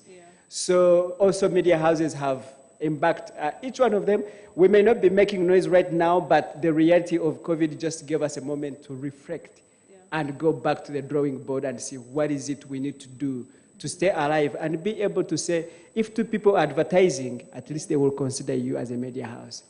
Thank you. Okay. Right, yeah, proceed. About the issue of how do we get back, those people. I think we really need role models in the media. And I think this is what might be missing, I might be wrong, but if we are going to allow that people come to the industry, work for a few years, and run off, then it ceases to be attractive. Because then where will someone get the motivation to come and take up journalism as a profession and stay in it, if at all the people who are there are also there for a very short time and running away? And this comes back to the financial viability issues within the media. I think people really run away because they are looking for a livelihood. And it means that media should now begin to think of how we create maybe attractive packages. How do we sustain ourselves financially to be able to keep the good people in the industry? Otherwise, it means people will be coming in and running out. And it also comes to, I don't know whether I really got it well, because Christopher said a reporter cannot work anymore independently without a newsroom. But I think it is the other way around. Can a newsroom operate without the reporters? So the newsroom cannot operate without the reporters. And that means that media owners should begin to think critically on how to retain the reporter in the newsroom. Because if everybody is running out, that's when now we are getting what we are calling rotten eggs, who will take anything to be there to survive, but serious people will find their way out. Right. Thank you all panelists for your brilliant submissions. I just want to end with something that Christophe said. Producing journalism is different from making the money. There is an ethical obligation that the media houses have to society, and the media needs to be reminded about that, especially in this time. So the things that media have been doing over generations should not stop. I mean, the pillars and the ethical things should not stop. But then what can we move with forward? What can we discard from our experiences? in COVID-19. So that's really comes back to how the media houses view themselves in this crisis. In terms of getting rid of the rotten eggs, you can get rid of, it might be easier to get rid of individual rotten eggs, but I don't know about getting rid of institutional rotten eggs. It's quite a complexity, especially in election cycles. You find that some people are taking really strong positions, and journalism is being discarded a bit. And now we also, as it said in Animal Farm, you look at the pigs and then you look at the humans and you can't even tell what the difference. Yeah, and so it's really a serious challenge to us whether we can actually call out the institutions. Right. Sorry, John, before you hand over back to Ben, and right on the point you said, and I would like to say this to the young guys who are following us and who are aspiring for a career in media. I should say, as John said, yeah, you can throw out the rotten eggs, but what about the institutions? I've been lucky, and all the guys who are right here on the podium, from everybody who has stepped on the podium, I've had a chance to work with each one of them because they've all been in the right organization. So as you choose your career, yes, you need that first break, you get your first break, but work hard and make sure you get to a place where your reputation will be respected. I've had a chance to work with Ben at KFM. I had a chance to work with Jan at Daily Monitor. I work with Tabu at Daily Monitor. Judith at Team at KFM, and Prosy, she did her internship at KFM. So it's not because we are not all here because we looked for each other, because we know each other, but because the organization we worked with has put something into us. So look out for the organization you work with. Do you have shared values? It will make a difference, and it will make you competitive, and you'll be able to cut through the clutter. Thank you. No, thank you. I don't think you could have put it better. A lot of young people miss this point, and I know we need to go into the bracket sessions, and I'm going to ask Abbas to come and brief us on that. But just to wrap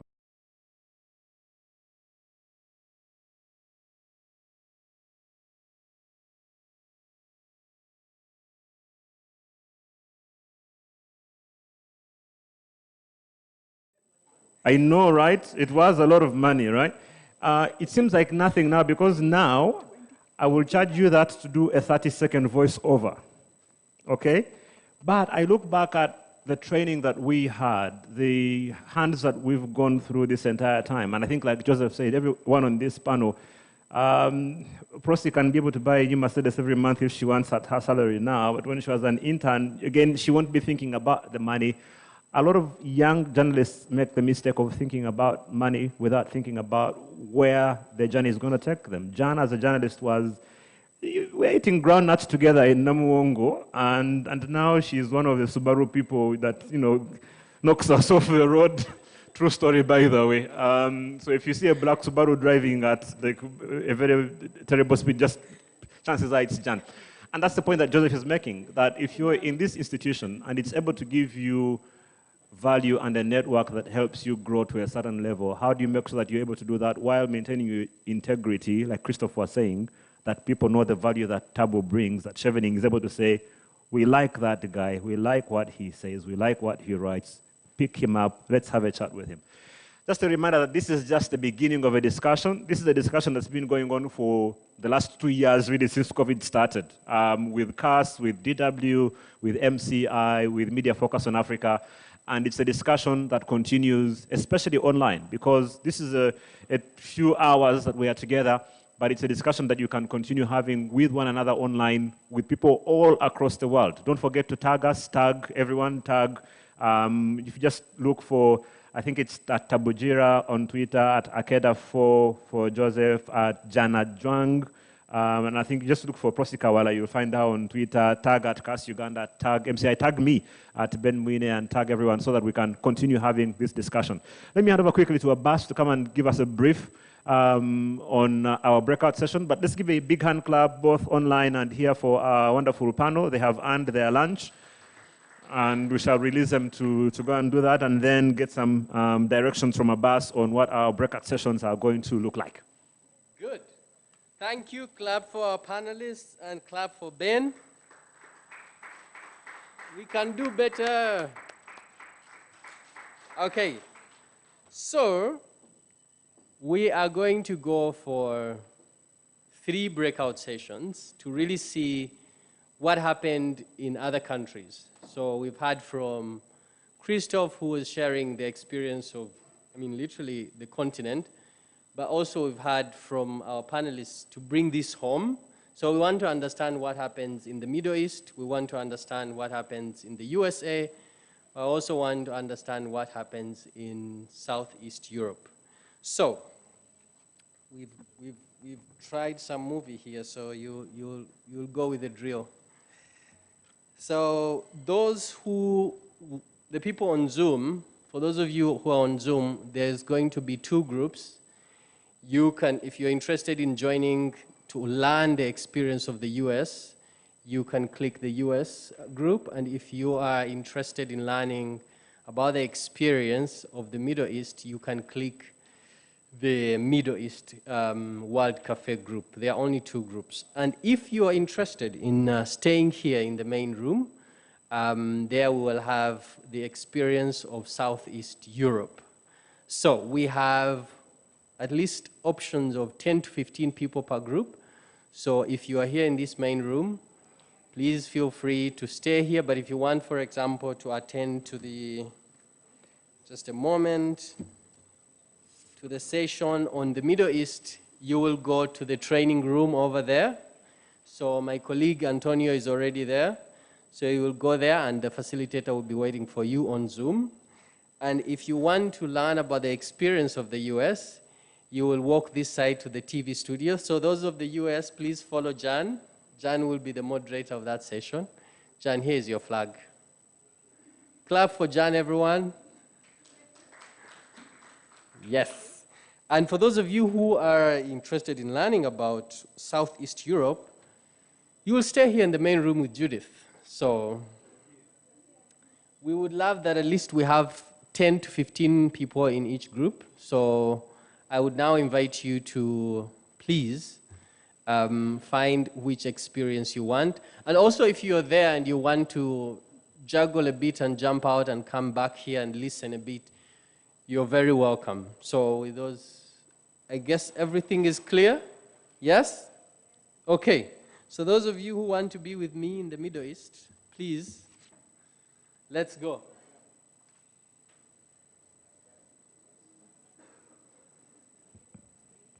Yes, Judith, you will be here on live on the big screen. I think you have to come here. Right here. It will take us like 3 minutes to just move around. So our facilitators on Zoom, please, please bear with us as people are moving to attend to you. Thank you so much. Guys, let's move. Those who want, at least we want like 10 per session. And then after 30 minutes, we'll come back and have our late lunch, which will be amazing. So let's get into the rooms.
Hello, hello. Tech support, can I please have my people engaged?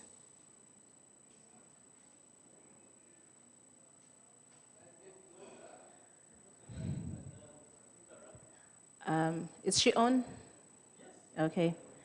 So Irina Nadeva, you're most welcome to this breakout session. It's our World Cafe that's focusing on Southeastern Europe. Irina works mainly she works in a broad field, but specifically she's been working a lot in the areas of fake news and disinformation. Irina, you're most welcome, and our audience is here very enthusiastic, waiting to hear from you. But could you please start by just telling us the kind of work that you do in Bulgaria and Southeastern Europe? Hello everybody. First of all, thank you so much for inviting me. I was listening to the panel discussion, and I could only say that I couldn't agree more on what has been said by you, my colleagues in Africa. We are almost in the same situation, although what we can add from our angle here is some problems, some issues that we have with lack of critical ability in the general audiences. Let me start with some facts about the country I'm coming from. I'm sitting in Sofia. This is the capital city of Bulgaria, and we are in the southeastern corner of Europe, just above Greece, on the northern side of Greece, and Turkey, and below Romania, if you can imagine it. To our east border is the Black Sea, and Bulgarians, we do think of ourselves as a crossroad between Europe and the east or the south. So what could I say about COVID? COVID hit us heavily in the understanding of what the public could do and what the people could do against it. Right now, Bulgaria is at the latest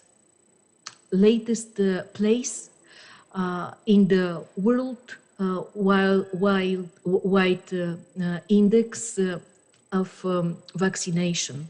Vaccination rate is quite low here.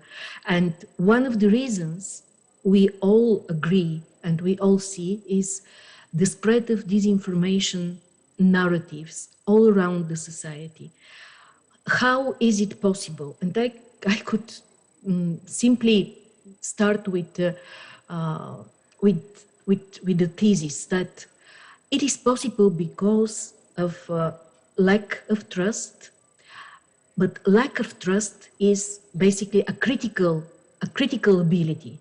If you do not trust, it means that you doubt. If you doubt, it means that you have a critical approach to the reality.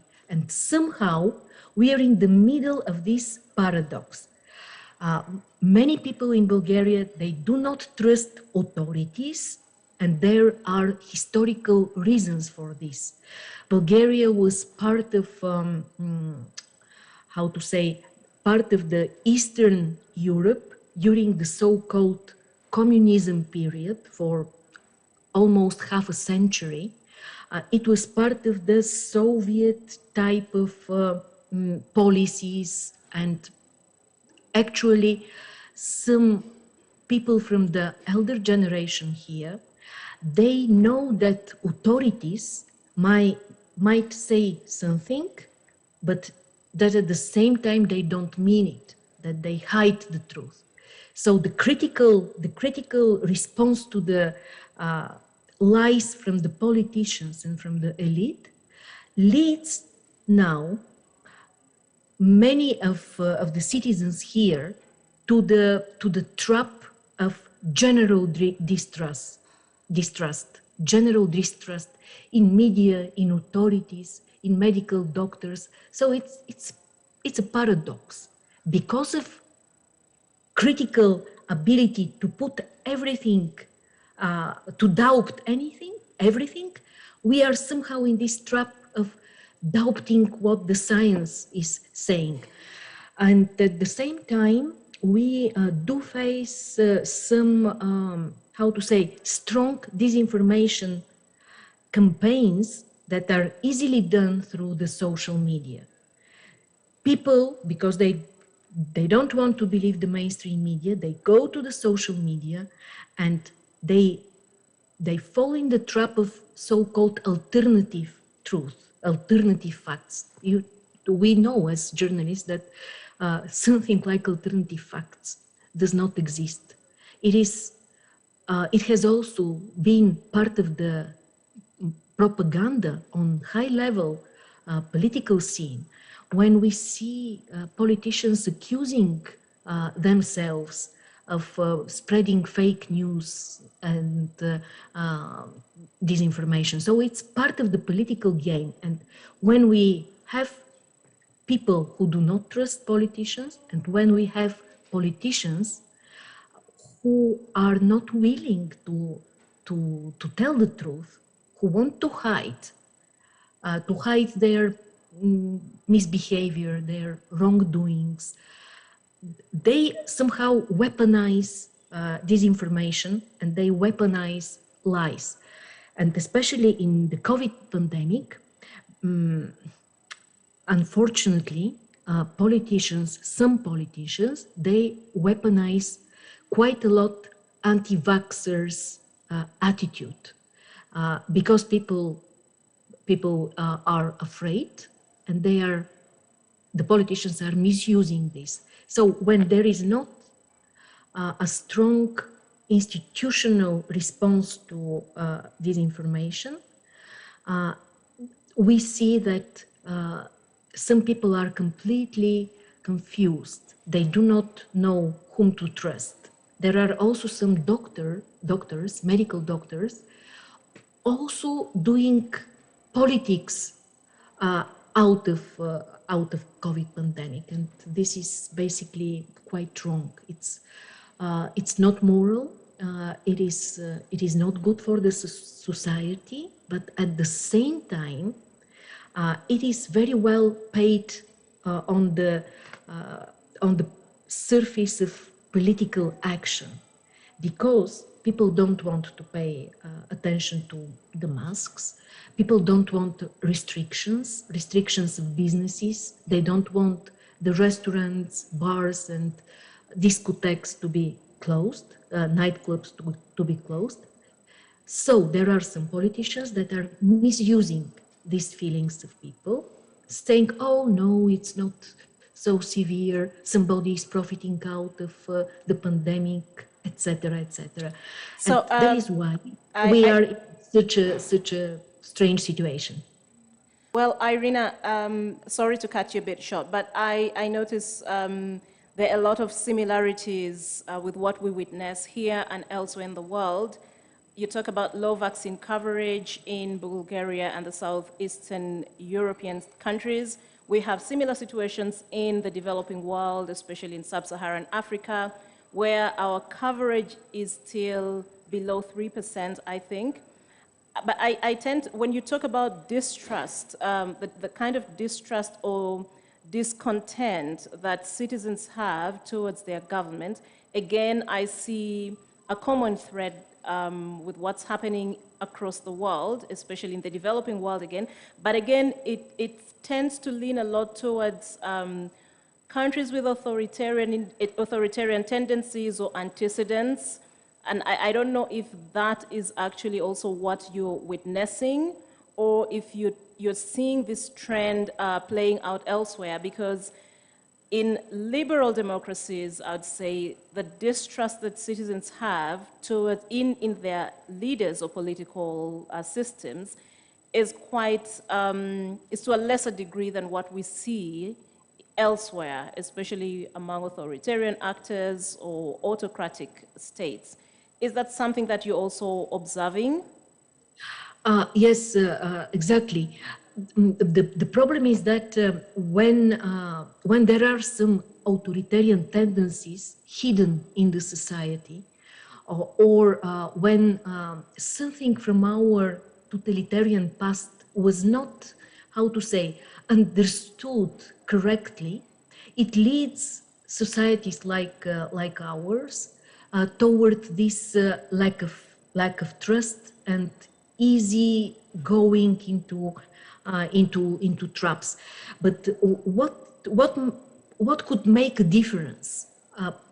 Definitely professional journalism, because at one moment lies are too much and people start realizing what does it mean to be trapped by lies when it comes to life or death, to live or to die, like in the pandemic, in COVID pandemic.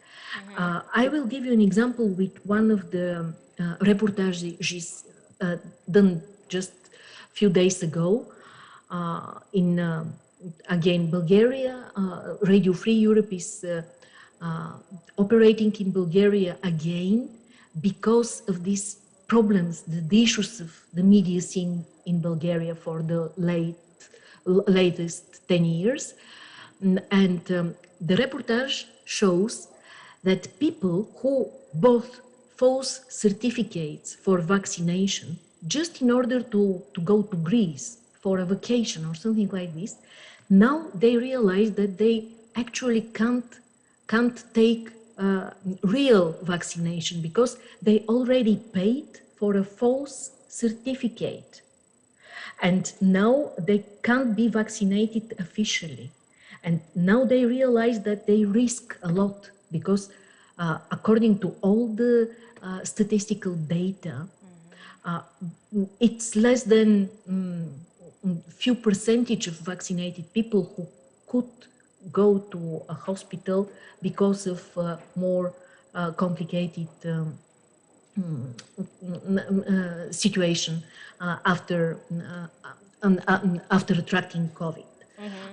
Although 95% of people who are hospitalized are unvaccinated, and now people who wanted to have a false certificates just in order to get around easily, they started to realize that they are at risk.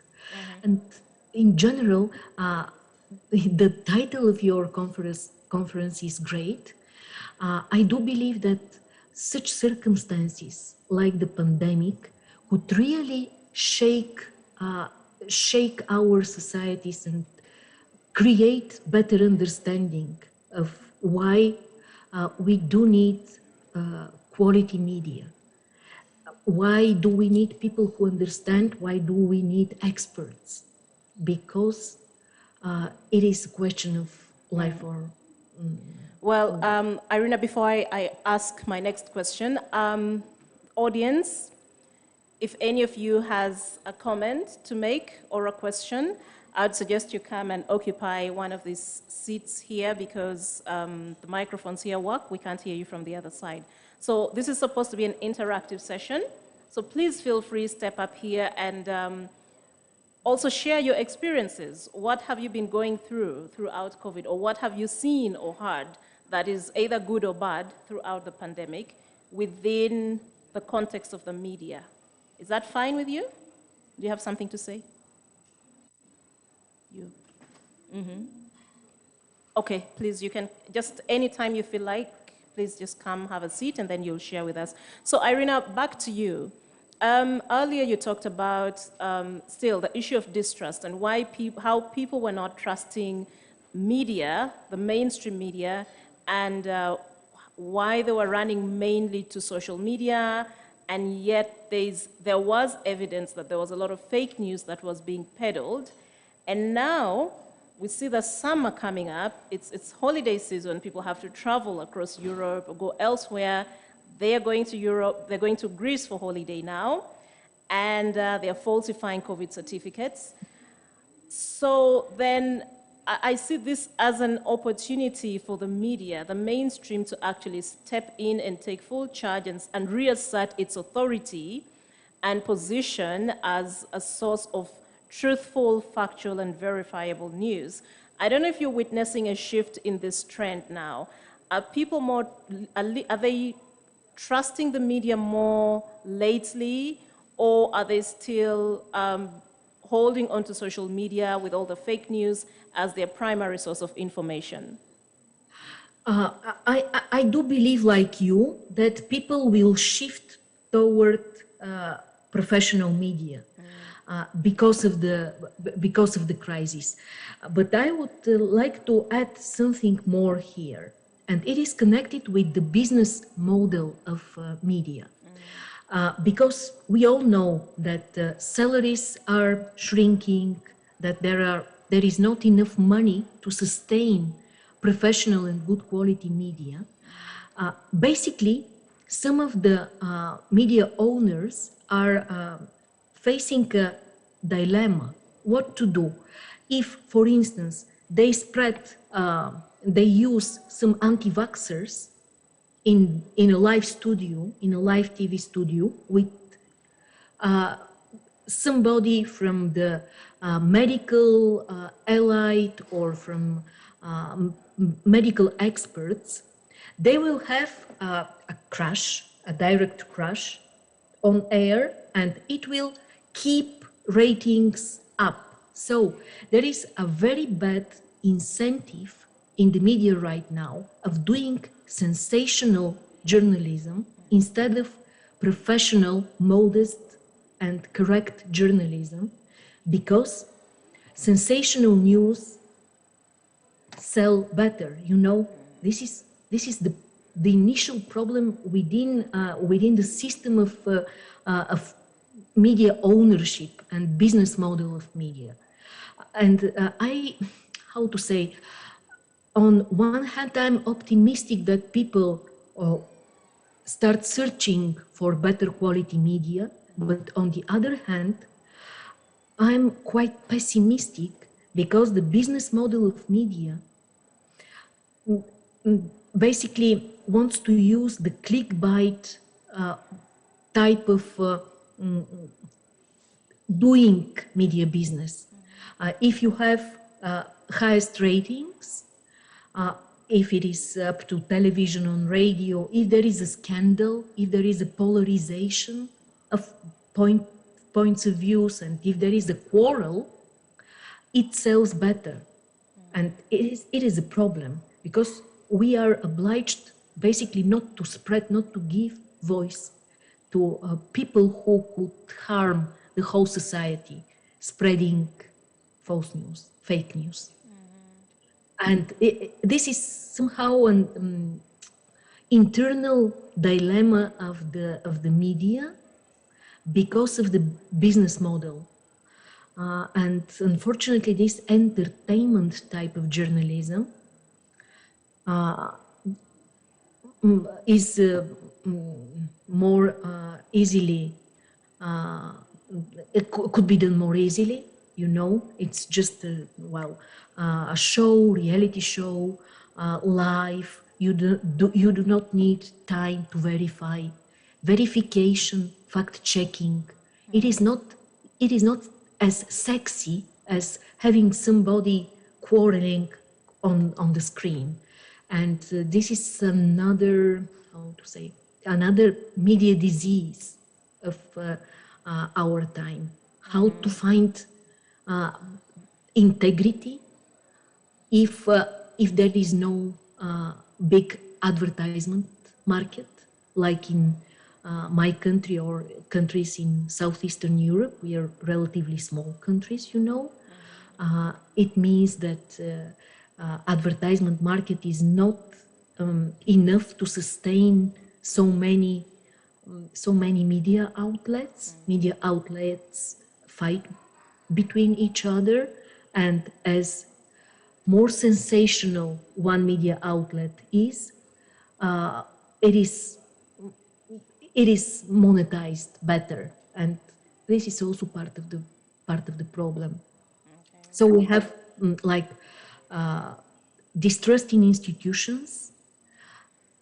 Political actors do play heavily on this populistic agenda, on this populistic violin or instrument, because they know that it is paid in votes, and especially when there is a political instability, political elections, But it is the same. I've heard it when I was listening to the previous panel. The question is what we could do as journalists to keep our integrity and really to try to help people better understand the reality. We're doing this not sexy job of checking the facts, writing long pieces, fighting with sometimes with our editors who want it more juicy, you know. And the question is how to find and how to create the professional environment for young journalists who are willing to do this hard job, not to do only juicy, sensational topics and things, but and write articles, but to do profound journalism, slow journalism, long read journalism. At the moment, with Association of European Journalists, we do a lot on so-called solution journalism. Maybe you know this trend when one article could show different scenarios, different paths, how one issue could be resolved, and to observe what would be the consequences. What will happen if, let's say, the health authorities do this or that? And I still believe it is possible, especially because of this. How to say it in English? The lies are too many, and people will at one moment say, "Oh, basta, it's enough. We need something else." Well, thank you, Irina. Let's first hear from Prosi, who's just walked up to the podium here. I think she has either a question or a comment to make. Sure, because from her presentation, I gather we have a number of similarities, especially when it comes to public trust, sensationalism, and my interest is to find out whether they have any mechanisms in place to try and look at issues to do with media accountability. Like, what does it look like? Do they have something maybe that brings us to issues like self-regulation in the media? How does the media regulatory framework look like in Southeast Asia? Maybe we could have one or two things to learn from. Thank you. Yes, let me say that we have in our part of the world, there are different types of regulation, and one essential part of it is self-regulation. I will give you an example with Bulgaria. We have a council for ethics in journalism, which is a non-governmental organization, basically.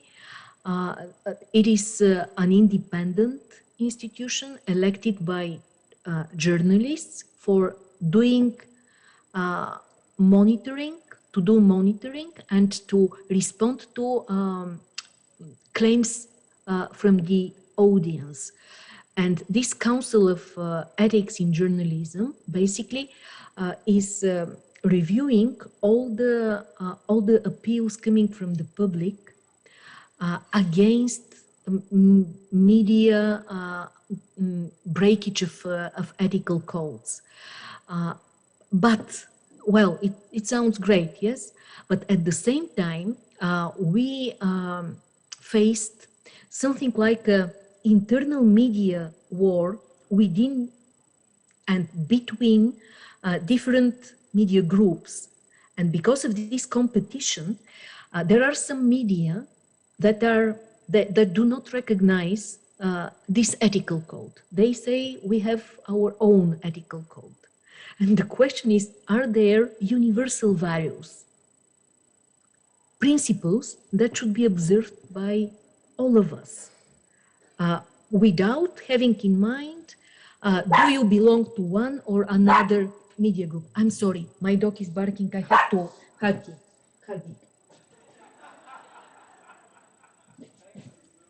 Yes, sorry, there is no there is no way for him to stop barking if I'm not, if he's frightened, and maybe he is. This is this is. Irina, sorry, we are winding up in 3 minutes. But before we do that, when you talked about the issues of sensationalism, like Prosi said, these are things we also see here. People are not, of course, interested in the long reads and serious issues. And also the media owners are now dancing towards likes, how many views, how many retweets, and things like that. But I think the age-old question that we grapple with in the media all the time is that, so how do we make these boring stories sexy? How do we draw the audiences and make them interested in the things they should be interested in? Are we not packaging the stories the right way? Are we not creating the right content for them? Because again, you cannot blame the audience for wanting what it wants. So I don't know if you're having these kinds of, you're also dealing with these dilemmas and what your approaches would be towards them. Trainings, first of all, sharing good practices, seeing, knowing how you can better tell a story, for instance, because you can make it quite dull, but the story might be worthy. So there are skills that should be trained. And this is basically what the Association of European Journalists do. We do share information about all possible trainings. And the other thing is Europe, EU. There are some strict values, fundamental values, human rights that should be observed. And EU wants to see this, and they are doing pressure upon our politicians, and this is one of the hopes, basically, because it gives another perspective. Well, thank you so much, Irina. Zoom controller, is our time up? Do we have more time, or? Okay. I think we can proceed a little bit.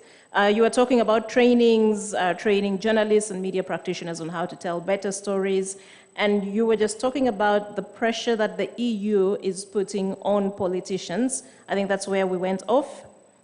Could you just explain a little more the kind of pressure that the European Union is mounting, and what kind of what directions do they want to push these politicians towards? Well, they want the countries that are member states of EU to follow the fundamental principles of human rights, protecting human rights, not spreading hate speech, for instance, things like this. And when they see that some countries are misusing and are not following these principles, basically EU could include the media freedom and the independence of media in the big frame of monitoring the rule of law in our countries. Because why do the politicians do these nasty things? Usually because they profit out of corruption and misuse of power, and this is a no-go, because in principle they are misusing taxpayers' money, and the system of check and balances in EU should observe also not only the rule of law, not only the corruption index in our countries. Right now, the Pandora files, the Pandora investigative journalism story is hitting many of the Balkan countries as well, and some EU countries also. but the media freedom, the independence of media and the editorial independence should also be part of it. And by the way, this was the latest speech about the State of the Union given by the President of European Commission. So it does matter. And this is one of the hopes for countries like mine as well. Well, thank you very much. At least it's good to see that you have a union out there that actually is in charge, that can speak authoritatively to the politicians and actually call them out when they go off track. That's quite impressive. I am yet to see a similar thing happen here in Africa. We have the African Union, but oftentimes I feel like they're quite silent or almost mute when it comes to pointing out fingers, especially when leaders are becoming quite errant or something like that. But I think I'd now like to open the space to our audience. Ladies and gentlemen, please feel free to make your contributions to this conversation. What do you think? What experiences have you gone through as a media practitioner, as a journalism student, or what have you seen or heard, whether it's in line with fake news? And I think I'll throw it back to you because you are the generation that's a lot online, on Twitter and all that. What experiences have you had with fake news during the pandemic? I think any of you can volunteer and respond. Please.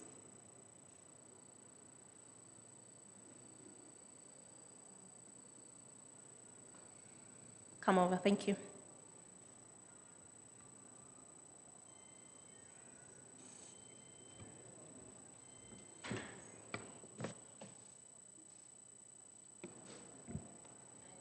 Please just tell us your name and then you can proceed with your comment or question.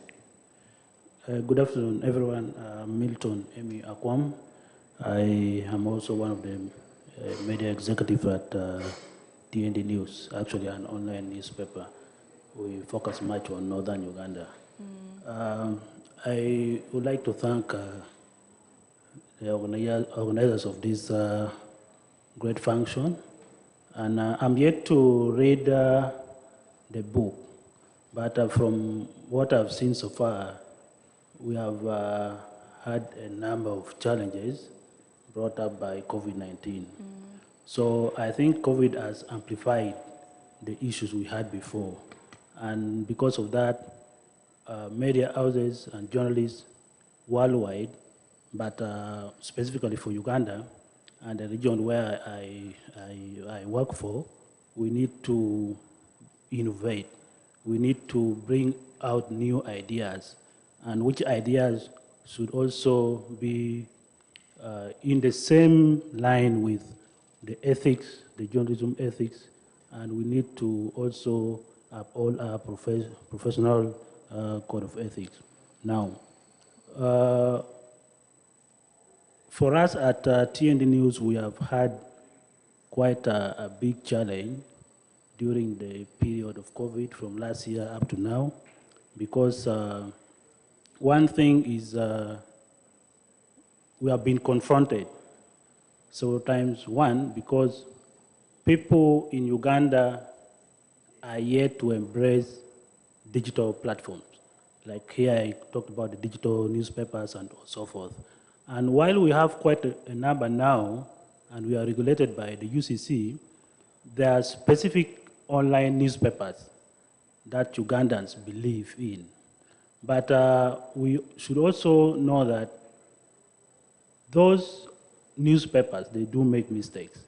And because the issues that we had before and has been amplified by COVID, we have a big task to do to ensure our audience trusts us. We have talked about trust, and we have talked about verifying our information. So most of the media houses I've seen, they think whatever they do is actually something which is actually authentic. But when we don't verify information, and aware that there are a lot of digital platforms now, we have Facebook, we have Twitter, we have WhatsApp, where information are shared.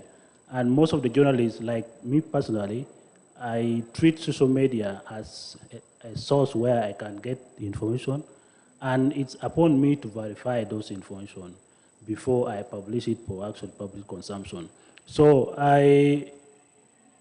one time last year, I had a discussion with a colleague who actually, to me, I respect him, but what he did was sharing something which was false, and it was actually lying to do with COVID-19.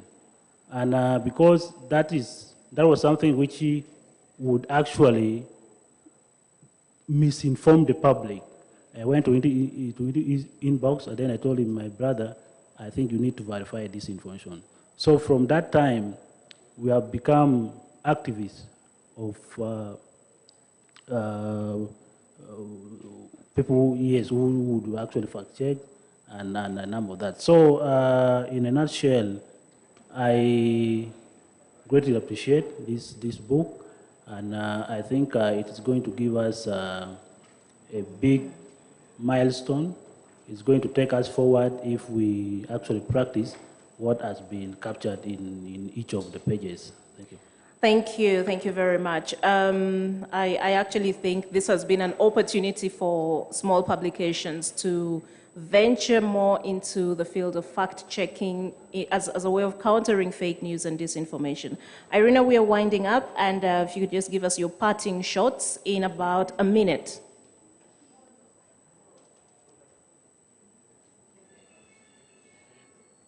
Hello?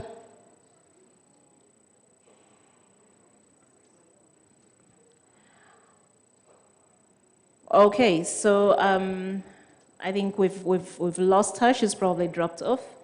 I think is she? Oh, Irina, I thought you had dropped off. So I was just saying, could you just wrap up for us in a minute your parting shots when we're looking at fake news and disinformation in the era of COVID-19? What would be your takeaway message?